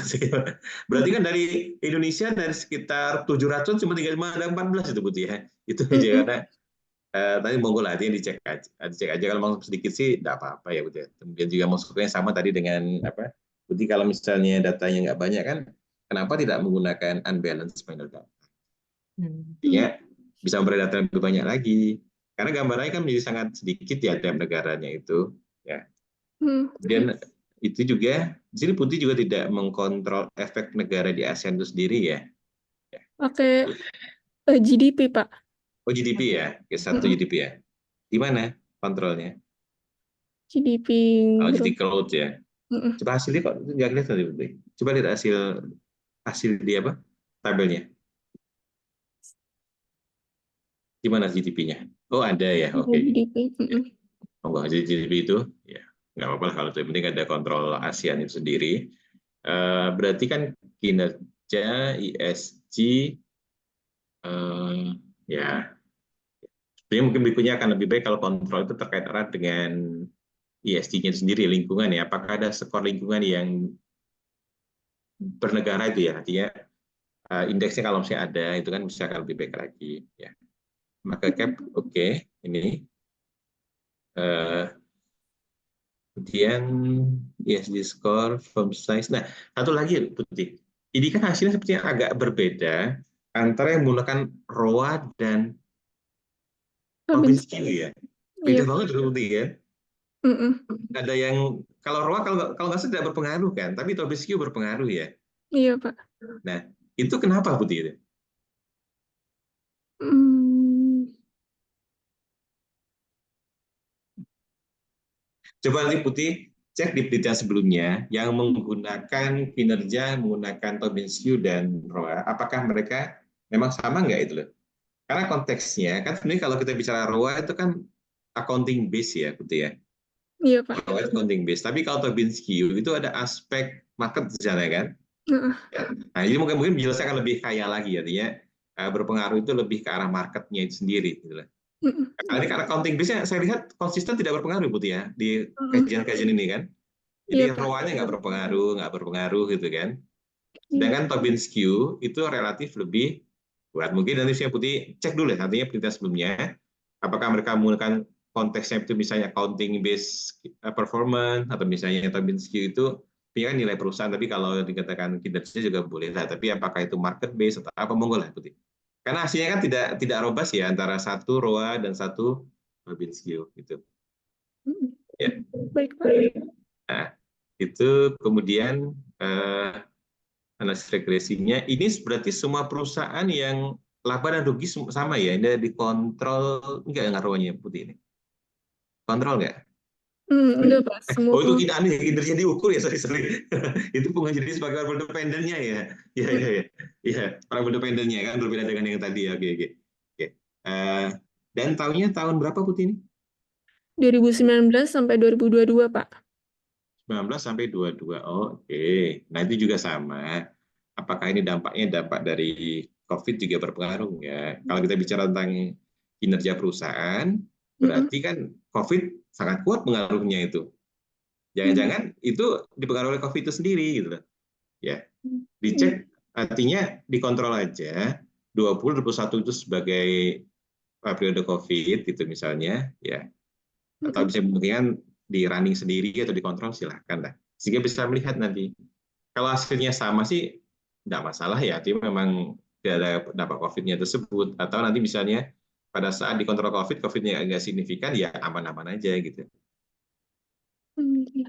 Baik. Safe, ya itu kemudian hasilnya cukup, tapi yang konsisten tadi itu Putih, artinya yang ESG itu kalau di ROA nggak ngaruh, tapi kalau ESG ke Tobin Q ada yang pengaruh ya. Iya, Pak. Kemudian kalau di apa moderasinya itu gimana Bu secara umum? Di moderasinya untuk yang IC berpengaruh dua-duanya, Pak, di ROA dan Tobin Q. EC-nya, Iya. ya, Lalu kalau FIC-nya ya, FIC-nya itu ya. ya, FIC. Oke, tapi arahnya beda loh Putih itu. Satu positif satu negatif loh itu. Ayo gimana tuh menjelaskannya itu? FIC itu yang di apa? Di ROA kan positif hasilnya ini. Iya, positif. Iya kan?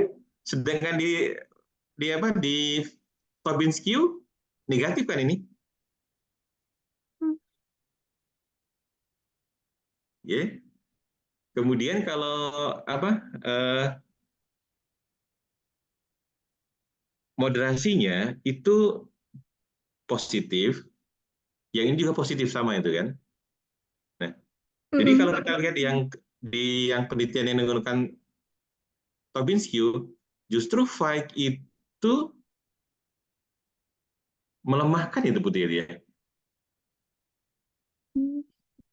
Karena kan berubah arahnya ini. Ya itu jadi negatif ya. Jadi kan itu negatif jadi positif kan itu ya. Oh iya, Pak. Ya, itu cek karena hasilnya kan jadi tidak konsisten antara ROA dan Tobin Q. Nanti mungkin Ya. Putih mencari artikel sebelumnya yang menggunakan apa metode tersebut. Apakah memang ada berbeda nggak kalau menggunakan ROA dan Tobin Q itu? Ya, kalau ada sebenarnya kajian untuk menarik ya. Artinya apakah nanti dampak itu kuat pada yang market base atau itu? Dari saya itu, Bu Desi. Iya. Oke, baik. Terima kasih Prof. Dodi. Ya, menarik ini ya. Terima Oh kasih. ya, Putih sejak ujian kemajuan juga kayaknya Putih ini grogi ya. Nanti nggak usah grogi ya, untuk presentasinya nyantai aja ya Putih, nggak usah kayak buru-buru Iya. gitu ya. Eh, karena kan ini pada hakikatnya memang untuk masukan ya, di ujian tesis pun sebetulnya sama ya. Jadi untuk meningkatkan mutu atau kualitas dari karya akhir kita ya. Oke, Putih tadi sudah banyak ya masukan dari Prof. Dodi. Silakan nanti dipikirkan, direnungkan ya, dipertimbangkan untuk yang terutama interpretasi hasil ya. Mungkin nanti untuk financial performance ya ada yang menarik tadi ya. Jadi untuk market performance-nya hasilnya berbeda dengan yang accounting performance. Nah, ini justru menarik nih Putih, harus dicari interpretasinya bagaimana gitu ya. Apalagi dikaitkan dengan fenomena greenwashing ya, misalnya apakah market akhirnya bisa bisa apa terlena dengan greenwashing itu atau bagaimana ya. Tapi silahkan nanti dibaca lagi. Tadi kan Prof. Dodi juga menyarankan coba lihat penelitian-penelitian sebelumnya ya, untuk membandingkan financial performance baik secara internal maupun eksternal gitu ya. Oke, Baik. ya. Dari teman-teman apakah ada masukan dulu sebelum kita lanjut ke presenter terakhir? Tidak ada. Kok tumben nggak ada yang ini ya, nggak ada yang bertanya atau memberi masukan ya? Biasanya ada ya. Oke, kalau belum ada ya silakan nanti kalau kita masih ada sampai 17.30 ya, mungkin bisa ditulis juga di chat ya. Oke, baik, kita ke presenter terakhir. Ini Rati, apakah sudah siap? Sudah Ibu, Ya, oke, silakan Rati. izin share screen ya Bu. Ya.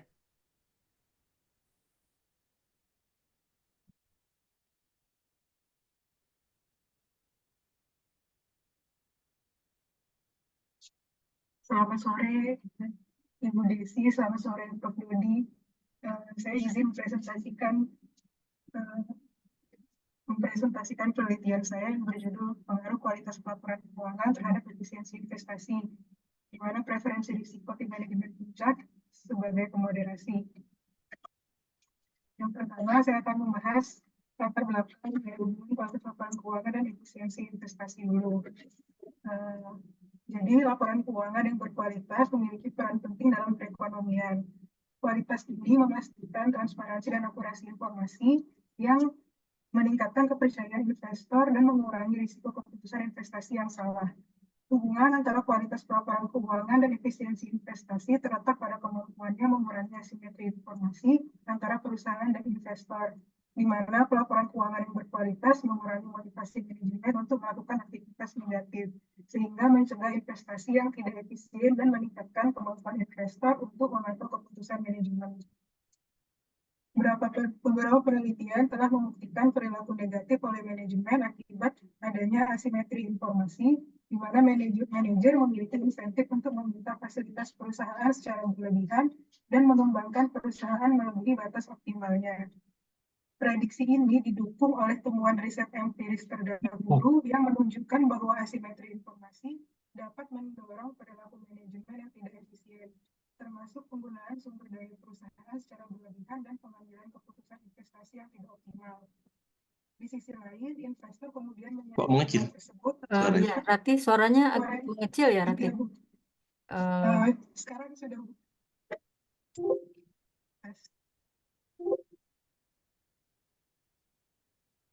Ya, tadi sempat mengecil ya suaranya ya. Di sisi lain, investor kemudian menyadari hal tersebut dan Halo, Rati. Ya. Rati masih kecil suaranya, kenapa ya?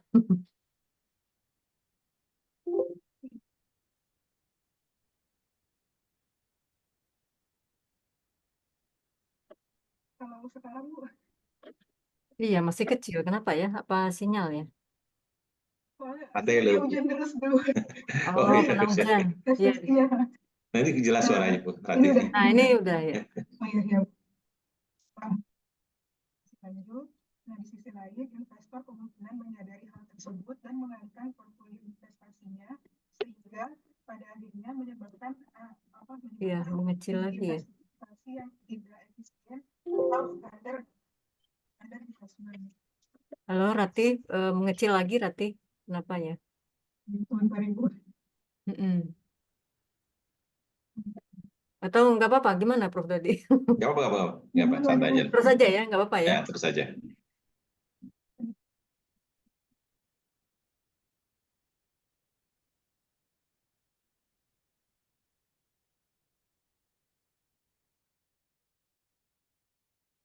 Ya, silakan ya, diteruskan aja. Sekarang apa udah kedengaran Bang?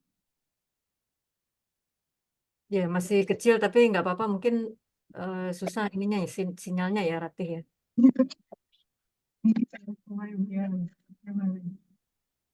Menurut penelitian sebelumnya, beberapa riset akuntansi telah menguji pengaruh anggota manajemen puncak terhadap manajemen laba. Namun, sebagian besar hasilnya tidak seragam dan tidak konklusif. Ketidakkonsistenan ini setidaknya dapat dijelaskan oleh fokus para peneliti pada karakteristik eksekutif yang terpisah, seperti CEO saja atau CFO saja, yang tidak sesuai dengan penekanan teori eselon atas yang menggarisbawahi karakteristik kolektif tim manajemen puncak.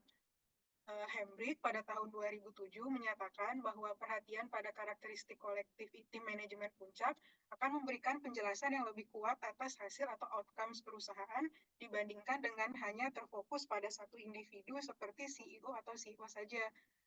Nah, selain itu, riset-riset berbasis teori eselon atas sebelumnya di bidang akuntansi umumnya menggunakan konteks Amerika Serikat, di mana para eksekutif memiliki diskresi yang relatif lebih luas, keragaman latar belakang, dan setting tata kelola yang berbeda dibandingkan dengan rekan-rekan mereka dari negara lain, yang artinya konteks Amerika Serikat menimbulkan bias dalam kesimpulan riset-riset teori eselon atas. Nah, pada akhirnya, pada bagian ini, dapat disimpulkan bahwa pelaporan keuangan yang berkualitas dapat mengurangi motivasi manajemen, dalam hal ini seperti riset sebelumnya, CEO, CFO atau tim manajemen puncak untuk melakukan tindakan yang mementingkan diri sendiri dan akhirnya mengurangi investasi yang tidak efisien. Selanjutnya, latar belakang untuk preferensi risiko tim manajemen puncak dan efisiensi investasi. Nah, dengan berkembangnya riset dengan metode eksperimen, terungkap bahwa sifat-sifat personal seperti narsisme, Machiavellianisme, dan psikopati mempengaruhi keputusan individu dalam memberikan laporan keuangan yang jujur. Biasanya, ukuran psikologis yang digunakan dalam riset-riset antara lain gender, usia, etnis, dan nilai-nilai budaya.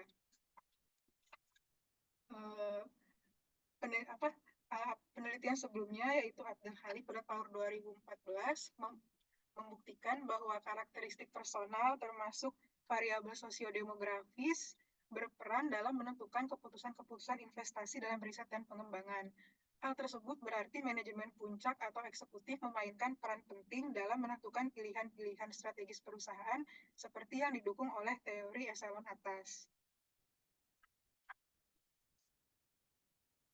Hal ini berarti preferensi risiko seorang CEO atau seorang tim manajemen puncak secara kolektif dapat menjelaskan berbagai kebijakan, termasuk kebijakan keuangan. Nah, model teoritis menyatakan bahwa pengindaran risiko CEO sering ditemukan pada perusahaan dengan tingkat rasio hutang atau kemungkinan gagal bayar yang tinggi. Penelitian lain mengungkapkan preferensi risiko pimpinan tertinggi dan adanya hubungan dengan keputusan untuk melakukan lindung nilai atau hedging. Nah, pengukuran terkait kebijakan investasi pertama kali diteliti oleh Abel pada tahun 1983, di mana satu-satunya pengukuran kebijakan investasi adalah rasio antara nilai perusahaan dengan nilai tukar asetnya, yang sering disebut sebagai rasional key atau marginal key. Nah, lalu pengukuran lainnya diukur dengan Vega dan Delta yang mengukur sensitivitas harga opsi dengan aset dasar sebagai proksi dari kekayaan CEO yang tidak berkorelasi dengan keputusan melakukan hedging. Nah, ada lagi penelitian lainnya yang menggunakan ciri-ciri demografis terkait risiko seperti usia, masa kerja, tenur, dan gender yang berkorelasi dengan kebijakan melakukan lindung nilai, yang artinya pengukuran-pengukuran sebelumnya terlihat tidak bisa dilakukan di Indonesia gitu ya, beberapanya karena menggunakan imbalan atau gaji atasan gitu, gaji manajemen atas. Nah, Bidel et al. Menemukan adanya korelasi negatif antara kualitas laporan keuangan dan kerentanan perusahaan terhadap overinvestment atau terhadap inefisiensi investasi. Perusahaan dengan kualitas pelaporan yang tinggi terbukti tidak melakukan investasi yang berbeda dengan nilai investasi yang sudah diprediksi. Namun, ketika peneliti mencoba mengungkap faktor penjelas berupa variabel tingkat tata kelola pada masing-masing kelompok perusahaan, mereka tidak berhasil menyimpulkan mengapa korelasi tersebut muncul. Nah, situasi ini menimbulkan dugaan bahwa ada variabel lain yang dapat menjelaskan hubungan tersebut, yaitu bisa saja preferensi risiko dari eksekutif. Nah, berdasarkan uraian di atas, penelitian ini berusaha menjelaskan bagaimana pengaruh kualitas pelaporan keuangan yang diwakili oleh kualitas akrual terhadap efisiensi investasi serta peran preferensi risiko dalam menjelaskan hubungan tersebut atau sebagai faktor moderasi dalam konteks perusahaan di pasar modal berkembang, terutama di sini pada konteks Indonesia yang termasuk kategori yang menganut struktur tata kelola tutir, di mana terdapat pemisahan antara pihak yang melakukan pengelolaan dan pengawasan pada perusahaan. Nah, untuk itu penelitian ini tidak hanya terfokus pada CEO dan CFO saja, melainkan juga tim eksekutif di bawahnya. Nah, selain itu,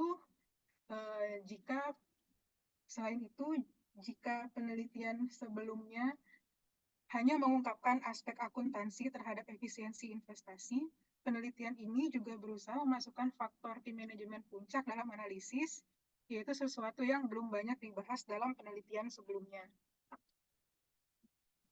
Nah, untuk itu kebaruan pada penelitian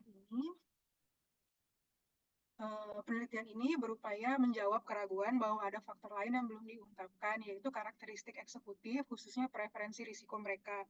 Dengan demikian, penelitian ini menawarkan pendekatan yang lebih holistik dan komprehensif dalam memahami dinamika investasi perusahaan, khususnya di pasar negara berkembang dengan mempertimbangkan faktor-faktor manajerial yang signifikan.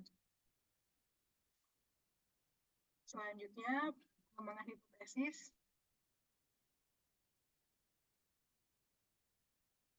Ini untuk hipotesis pertama. Di sini untuk yang pertama adalah hubungan antara kualitas laporan keuangan dan efisiensi investasi, di mana model teoritis dan penelitian empiris menunjukkan bahwa manajer lebih memahami prospek perusahaan dibandingkan dengan pemilik atau investor dan memiliki kesempatan untuk mengeluarkan saham baru dengan harga tertinggi. Nah, kesempatan ini menimbulkan kelebihan dana yang menyebabkan overinvestment. Di sisi lain, investor dapat menanggapinya dengan merealokasi portfolio mereka sehingga proyek yang sebelumnya menguntungkan menjadi tidak dikerjakan atau menyebabkan tidak efisiennya suatu investasi yang dilakukan. Hal ini terjadi ketika manajer menghindari penggunaan dana yang lebih tinggi atau malah berinvestasi lebih rendah dari kebutuhan investasi sebagai bentuk pengindaran risiko. Pada akhirnya, jika manajer ingin melakukan sesuatu yang menguntungkan pemilik dan perusahaan harus mencari dana untuk membiayai proyek dengan NPV positif, manajer mungkin akan menolak mencari dana yang lebih sedikit meskipun hal ini berarti melewatkan kesempatan berinvestasi yang menguntungkan. Kualitas pelaporan keuangan yang lebih tinggi mampu meningkatkan efisiensi investasi dengan mengurangi asimetri informasi yang sering menimbulkan friksi ekonomi, seperti moral hazard dan adverse selection.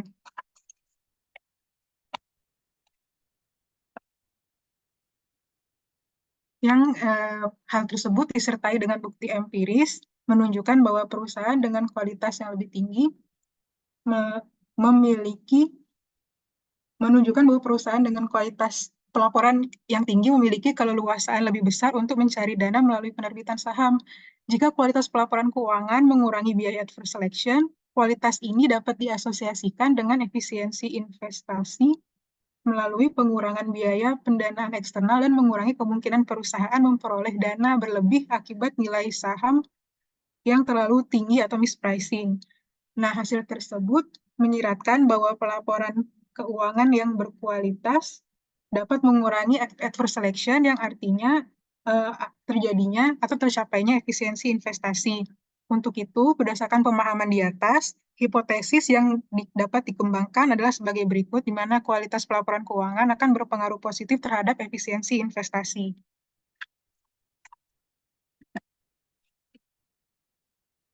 Selanjutnya, untuk hipotesis kedua, yaitu hubungan antara preferensi risiko dan efisiensi investasi.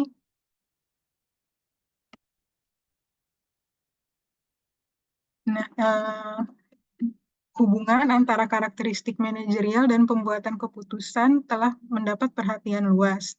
Nah, salah satu teori yang paling terkenal yang banyak mendukung adalah teori eselon atas. Kajian psikologi menunjukkan bahwa pengalaman pribadi mempengaruhi pembuatan keputusan pribadi. Dalam konteks preferensi risiko terhadap keputusan investasi, Abdel Halik memberikan bukti bahwa indikator preferensi risiko CEO memiliki asosiasi positif dengan perilaku berisiko dalam investasi riset dan pengembangan. Contoh lainnya, penelitian Chow et al. Yang mengungkapkan adanya korelasi positif antara preferensi risiko CEO dan nilai goodwill yang dicatat dalam proses merger dan akuisisi di Cina.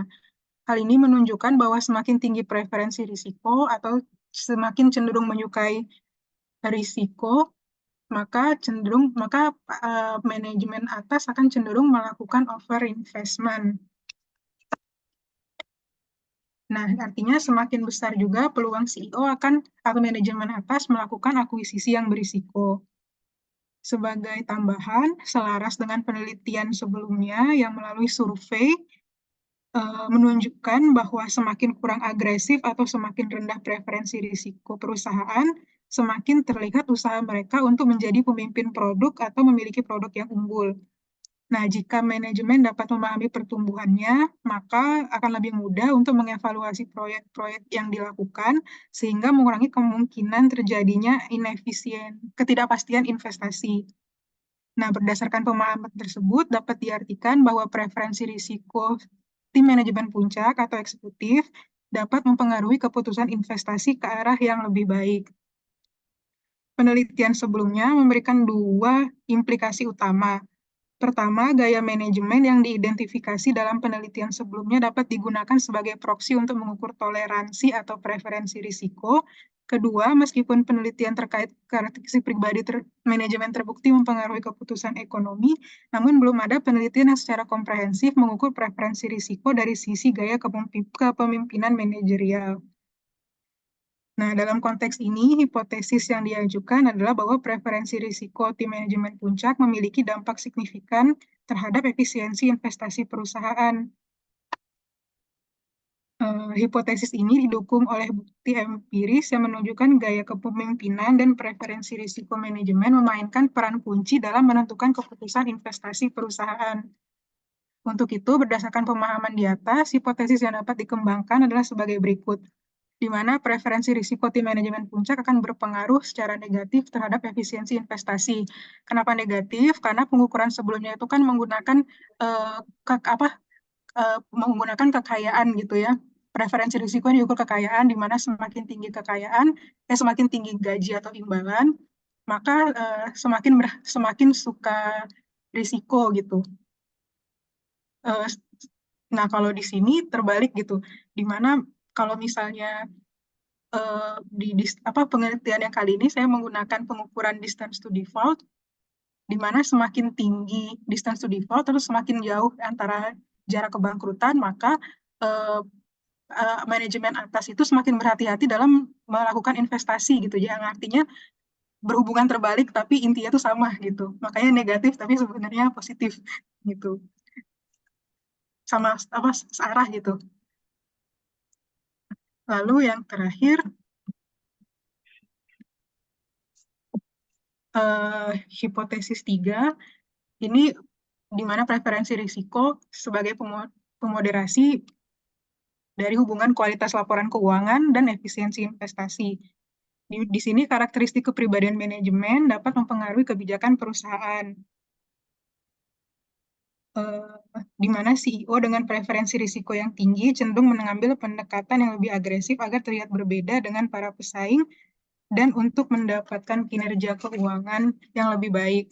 Dengan sumber daya yang terbatas, perusahaan yang menyukai risiko cenderung mengalokasikan sumber daya yang untuk melakukan inovasi radikal dan investasi berisiko tinggi untuk mengembangkan perusahaan. Sebaliknya, perusahaan penghindar risiko kemungkinan akan mengalokasikan sumber daya untuk memaksimalkan pertumbuhan dan pengembangan internal guna memperbaiki efisiensi internal. Seperti yang dibahas, meski penelitian sebelumnya berhasil membuktikan keterkaitan antara kualitas pelaporan keuangan dan investasi, mereka juga menyatakan bahwa pengujian alternatif atas korelasi antara kualitas pelaporan keuangan dan efisiensi investasi dapat dijelaskan oleh mekanisme tata kelola perusahaan seperti kepemilikan institusional dan lain-lainnya. Namun hasil pengujian ini tidak konklusif gitu, tidak dapat disimpulkan apakah benar-benar dapat mengurangi inefisiensi investasi. Aduh, Yuli aku banyak ya. Ya, tolong di-mute dulu Malam ya, ini aku Putri. Halo Putri, tolong di-mute dulu. Rati tinggal mungkin 3 menit lagi ya, Rati mungkin Iya bisa. Bu, abis ini itu kok Bu. Oh iya. Dengan demikian dapat diusulkan bahwa ada faktor lain yang mungkin menjelaskan hubungan antara kualitas pelaporan keuangan dan efisiensi investasi, yaitu preferensi risiko tim manajemen puncak. Nah, berdasarkan hal tersebut, maka dikembangkan hipotesis preferensi risiko tim manajemen puncak akan mempengaruhi atau memoderasi pengaruh hubungan kualitas pelaporan keuangan terhadap efisiensi investasi. Nah, ini kerangka penelitian dari hipotesis sebelumnya, di mana lalu saya akan menggunakan sampel perusahaan yang terdaftar di Bursa Efek Indonesia periode 2014 sampai 2023. Nah, untuk melengkapi analisis tambahan ada analisis tambahan di mana 2014 sampai 2019 itu digunakan digunakan untuk analisis tambahan tahun sebelum periode krisis karena COVID-19. Lalu pada tahun 2020 dan 2023 digunakan untuk melihat setelah masa krisis akibat pandemi. Nah, perusahaan di bidang keuangan dan perbankan, asuransi, dan pembiayaan tidak dimasukkan sebagai sampel karena laporan keuangan mereka tidak sesuai dengan elemen-elemen yang diperlukan untuk analisis manipulasi akrual. Lalu teknik analisisnya menggunakan regresi OLS untuk analisis variabel-variabelnya dan logistik untuk analisis hipotesis. Lalu untuk pengukuran pertama, untuk mengukur kualitas laporan keuangan menggunakan akrual diskresioneri dari penelitian McNichols dan Staben pada tahun 2008, di mana pendapatan diskresioner adalah residu dari regresi tersebut yang diestimasi secara terpisah. Penggunaan pendapatan diskresioner memiliki kelebihan karena nilai residu ini memiliki tingkat kesalahan pengukuran yang paling rendah dibandingkan dengan pengukuran akrual diskresioner lainnya. Lalu selanjutnya pengukuran variabel efisiensi investasi ini menggunakan ini berdasarkan penelitian Biddle ya tahun 2009.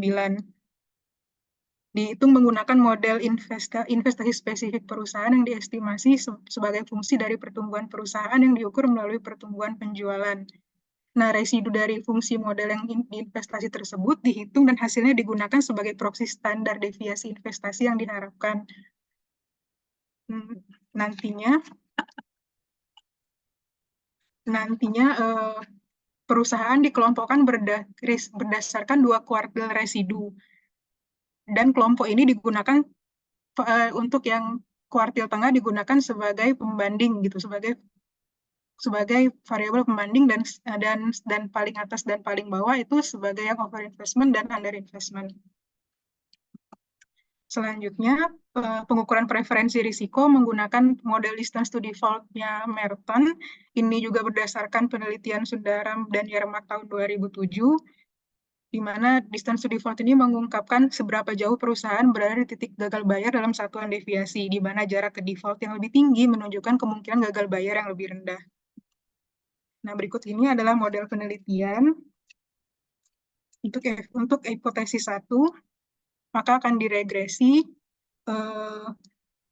nilai dari under atau over investment atau residu yang telah dikuartil dengan kualitas akrual dari McNichols dan Staben.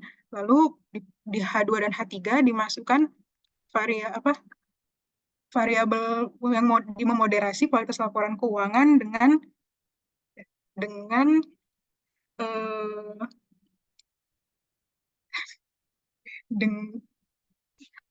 kualitas laporan keuangan dengan preferensi risiko tim manajemen puncak Mertens distance to default.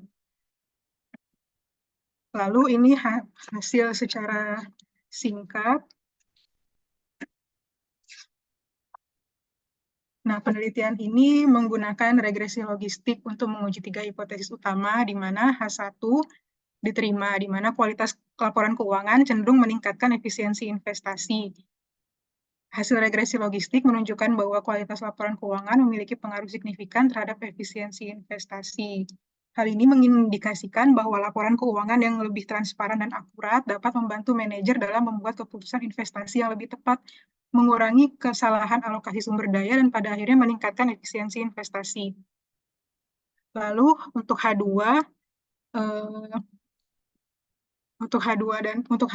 ini hasil analisis regresi logistiknya menunjukkan bahwa preferensi risiko manajemen tidak memiliki pengaruh signifikan terhadap efisiensi investasi ya ketika berdiri sendiri. Probability-nya lebih besar dari 0,05, itu tidak signifikan. Yang berarti bahwa preferensi risiko manajemen tidak secara langsung berkontribusi terhadap efisiensi investasi. Hasil ini mengindikasikan bahwa preferensi risiko manajemen tidak mungkin tidak cukup gitu untuk mempengaruhi keputusan investasi yang efisien tanpa didukung oleh faktor lain. Dan H3 diterima, di mana preferensi tim manajemen puncak cenderung meningkatkan hubungan kualitas pelaporan keuangan dengan efisiensi investasi. Setelah diinteraksikan, hasil menunjukkan bahwa interaksi antara kedua variabel signifikan yang mengindikasikan bahwa preferensi risiko manajemen memoderasi hubungan antara kualitas laporan keuangan dan efisiensi investasi. Nah, lalu hasil analisis tambahan pada periode sebelum dan sesudah COVID menunjukkan bahwa kalau yang sebelum COVID itu modelnya tidak relevan gitu, karena probability lebih dari C-nya tuh probability chi-square-nya itu lebih dari 0,05. Namun untuk sesudah krisis COVID menunjukkan bahwa model penelitian valid dan menunjukkan hasil yang sama dengan hipotesis full sampel. Demikian presentasi dari saya, Ibu Prof. Iya, baik. Oke, terima kasih Ratih. Ini berarti sudah 100% hasilnya ya, Ratih ya? Sudah ya? Iya, Bu. Oh iya, oke, baik. Baik, silakan Prof. Dodi. Oke, Ratih, selamat ya. Menarik sekali kajiannya terkait dengan preferensi risiko tadi, itu juga belum banyak yang mengkaji gitu ya, preferensi risiko. Cuma yang saya konfirmasi itu, satu kan Ratih menggunakan preferensi risiko manajemen puncak. Sepertinya yang saya tangkap dari pembahasan terkait dengan penurunan hipotesis, itu rata-rata semuanya CEO preferensi semua kan, Ratih? Iya, Prof. Tidak sebelumnya. Iya. Nah, kemudian Ratih tadi berargumentasi bahwa CEO itu tidak ada di Indonesia. Padahal itu bisa melakukan presidir loh CEO itu. Presidir sendiri itu kan CEO kan. Gitu. Kemudian Ratih lebih mengarahkan ke bahwa dengan Indonesia itu konteksnya adalah keputusan kelompok. Apakah Ratih punya argumentasi atau pendukung yang kuat sehingga menggunakan top management alih-alih CEO tersebut gitu kan? Ada nggak Ratih? Pertama sih, kalau saya ngikutin penelitian-penelitian dari Asia Tenggara ya, Prof ya, rata-rata mereka tuh pakai tim manajemen puncak tim gitu, Prof, dengan konteks yang sama, tutir gitu. Ada dari Taiwan, ada yang dari Cina, jadi saya ngikutin itu. Nah, di Indonesia sendiri bagaimana? Apakah CEO itu fungsinya tidak terlalu kuat berarti gitu ya? Itu sebenarnya kalau yang dikendala ya. Kalau misalnya itu kaitannya dengan tim, berarti kan beberapa orang ya. Walaupun nanti sebenarnya sama pengukurannya sama kan nanti itu ya. Menggunakan distance to apa? Distance to default. Distance to default DTD ya saya kata. Itu ya monggo lah, artinya dilihat lagi saja.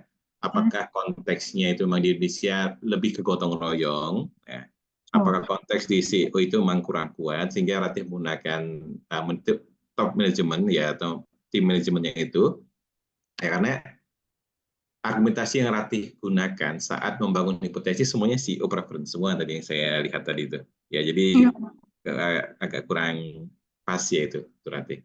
Nah, kemudian nanti gini ya, kaitannya itu kan Ratih menggunakan kinerja atau sorry, satu kualitas laporan keuangan kan Ratih sebagai variabel independen kan Iya. terhadap efisiensi investasi kan. Iya, Prof. Apakah mungkin itu menggunakannya di tahun yang sama Ratih? Jadi Eh, iya, iya. pengambilan keputusan tersebut kan dia tahunya itu kan kualitas laba kan setelah melihat laporan keuangan ya. Mhm. Kemudian apakah dia saat itu juga mengambil keputusan investasi gitu kan nanti? Ya mungkin akan coba nanti cek nanti ke masa depannya nanti. Artinya si investor mengetahui kualitas laba tahun lalu, kemudian bisa memberikan ke pengambilan keputusan yang lebih baik untuk tahun ini misalnya. Jadi di sini ada lag 1 tahun antara kualitas laba dan analisis investasi. Karena dimasuk akal menurut saya. Jadi dia tahu dulu kualitas labanya, kemudian pengambilan investasi seperti apa di tahun depan. Ya, nanti kan ada semua datanya kan ini. Kemudian secara pengujian juga gampang kok. Nanti tinggal tambah Ya. apa T+1 atau apa itu kan kalau untuk SATA atau IFUS kan. Itu ya nanti ya. Coba cek aja nanti. Mungkin akan lebih menarik juga. Jadi Iya. preferensi itu kan akan berpengaruh di masa depannya. Jadi kualitas laporan keuangan saat ini gitu. Karena kualitas laporan keuangan saat ini kan diketahui setelah berakhir itu kan. Nah, itu. Setelah berakhir, kita ngukur semua, baru bisa kita lihat kualitasnya gitu loh. Jadi kan tidak mungkin saat itu juga dia mengambil keputusan investasi. Secara teoretikal seperti itu yang saya bayangkan. Ya, jadi mungkin nanti akan juga menarik apabila mengkaitkan tadi kualitas laporan keuangan terhadap investasi di masa depan setahun aja. Dan kamu akan terkurang tapi nggak masalah itu nanti ya. Nah, kemudian masukan yang berikutnya berarti kan membagi tadi periode pengamatan 14 sampai 19, 20, 23 dengan alasan sebelum dan sesudah COVID. Nah, kalau saya lebih baik Rati itu antara saat COVID dan non COVID. Kalau saat COVID itu berarti ya 20, 21 misalnya, ya. Kemudian yang saat non-COVID ya semuanya itu aja 14 sampai 19, kemudian plus 22, 23 misalnya itu nanti. Ya. Coba cek nanti apakah ada pengumuman resmi dari WHO kapankah COVID tersebut berhenti gitu. Jadi mungkin ini ada perdebatan ya bisa 21 bisa 22. Tapi kalau nanti punya dasar yang kuat misalnya WHO ngomong COVID itu berhenti tahun 23 berarti misalnya. COVID sudah tidak ada lagi atau di Indonesia ngomong 22 udah nggak di COVID. Berarti COVID-nya 2021 aja. Jadi periodenya itu bukan sebelum dan setelah COVID tapi antara periode COVID dan non COVID gitu. Jadi mau dicek aja nanti ya kalau untuk mencoba tadi ya. Ya itu. Ya. Kemudian hasilnya tadi sesuai nggak dengan hipotesisnya nanti? Sesuai Prof yang H2 yang tidak signifikan sendirian itu. H2 yang nggak signifikan sendirian ya. Iya. H2 itu pengaruh DTD itu ya berarti ya. Iya. Nah, ini juga ada saya cek tadi ada yang nilainya 10% signifikansinya berarti ya. Iya, lemah Prof. Nah, monggo itu nanti kalau misalnya itu ada beberapa pendapat berarti satu, dia bisa menyatakan signifikan secara marginal 10% ya atau khusus 5%. Jadi kan kalau dilihat itu tadi ada menyatakan signifikansi ada 3 kan, 1, 5, 10. Nanti bisa juga menggunakan itu 1, 5, 10. Artinya nanti bisa menyatakan bahwa DTD itu berpengaruh dengan tingkat 10%. Nanti lemah nggak apa-apa ya. Jadi kita menyatakan marginally signifikan gitu berarti. Iya. Ya. Jadi itu berarti artinya kajian ini menarik ya. Cuma nanti coba dilihat aja karena tadi satu terkait dengan CEO atau temerjun puncak. Ya, kemudian tadi kaitannya dengan apakah mungkin nanti ke masa depan tadi ya melihat itu tadi ya cek aja karena kaitannya dengan apa dengan konteks pembacaan laporan keuangan tersebut berarti. Ya. Dari saya itu saja Bu Desi kaitannya tadi. Iya. Terima kasih Prof. Iya, baik, terima kasih Pak Dodi, terima kasih ya Rati ya. Jadi mudah-mudahan bisa, saya rasa tidak sulit untuk ini ya, untuk dicek lagi, kemudian coba diambil tadi berarti ada masukan, siapa tahu ada lag begitu ya, Prof Dodi Iya, ya. iya, karena pembacaannya kan sekarang artinya Ya, data ya, laporan keuangan sekarang untuk kemudian bisa di masa depan itu misalnya. iya, iya, oke betul. Sama dicek ini ya periode periode COVID dan COVID itu ya, itu ya siapa saya tahu. lagi udah punya datanya udah siap kan tuh berarti kan mudah Ya, itu tinggal Iya, ubah siap. sedikit running itu kan. ya betul. Ya mudah-mudahan nanti bisa lebih jelas hasilnya ya Ratih ya, dan lebih siap lagi untuk sidang tesis ya.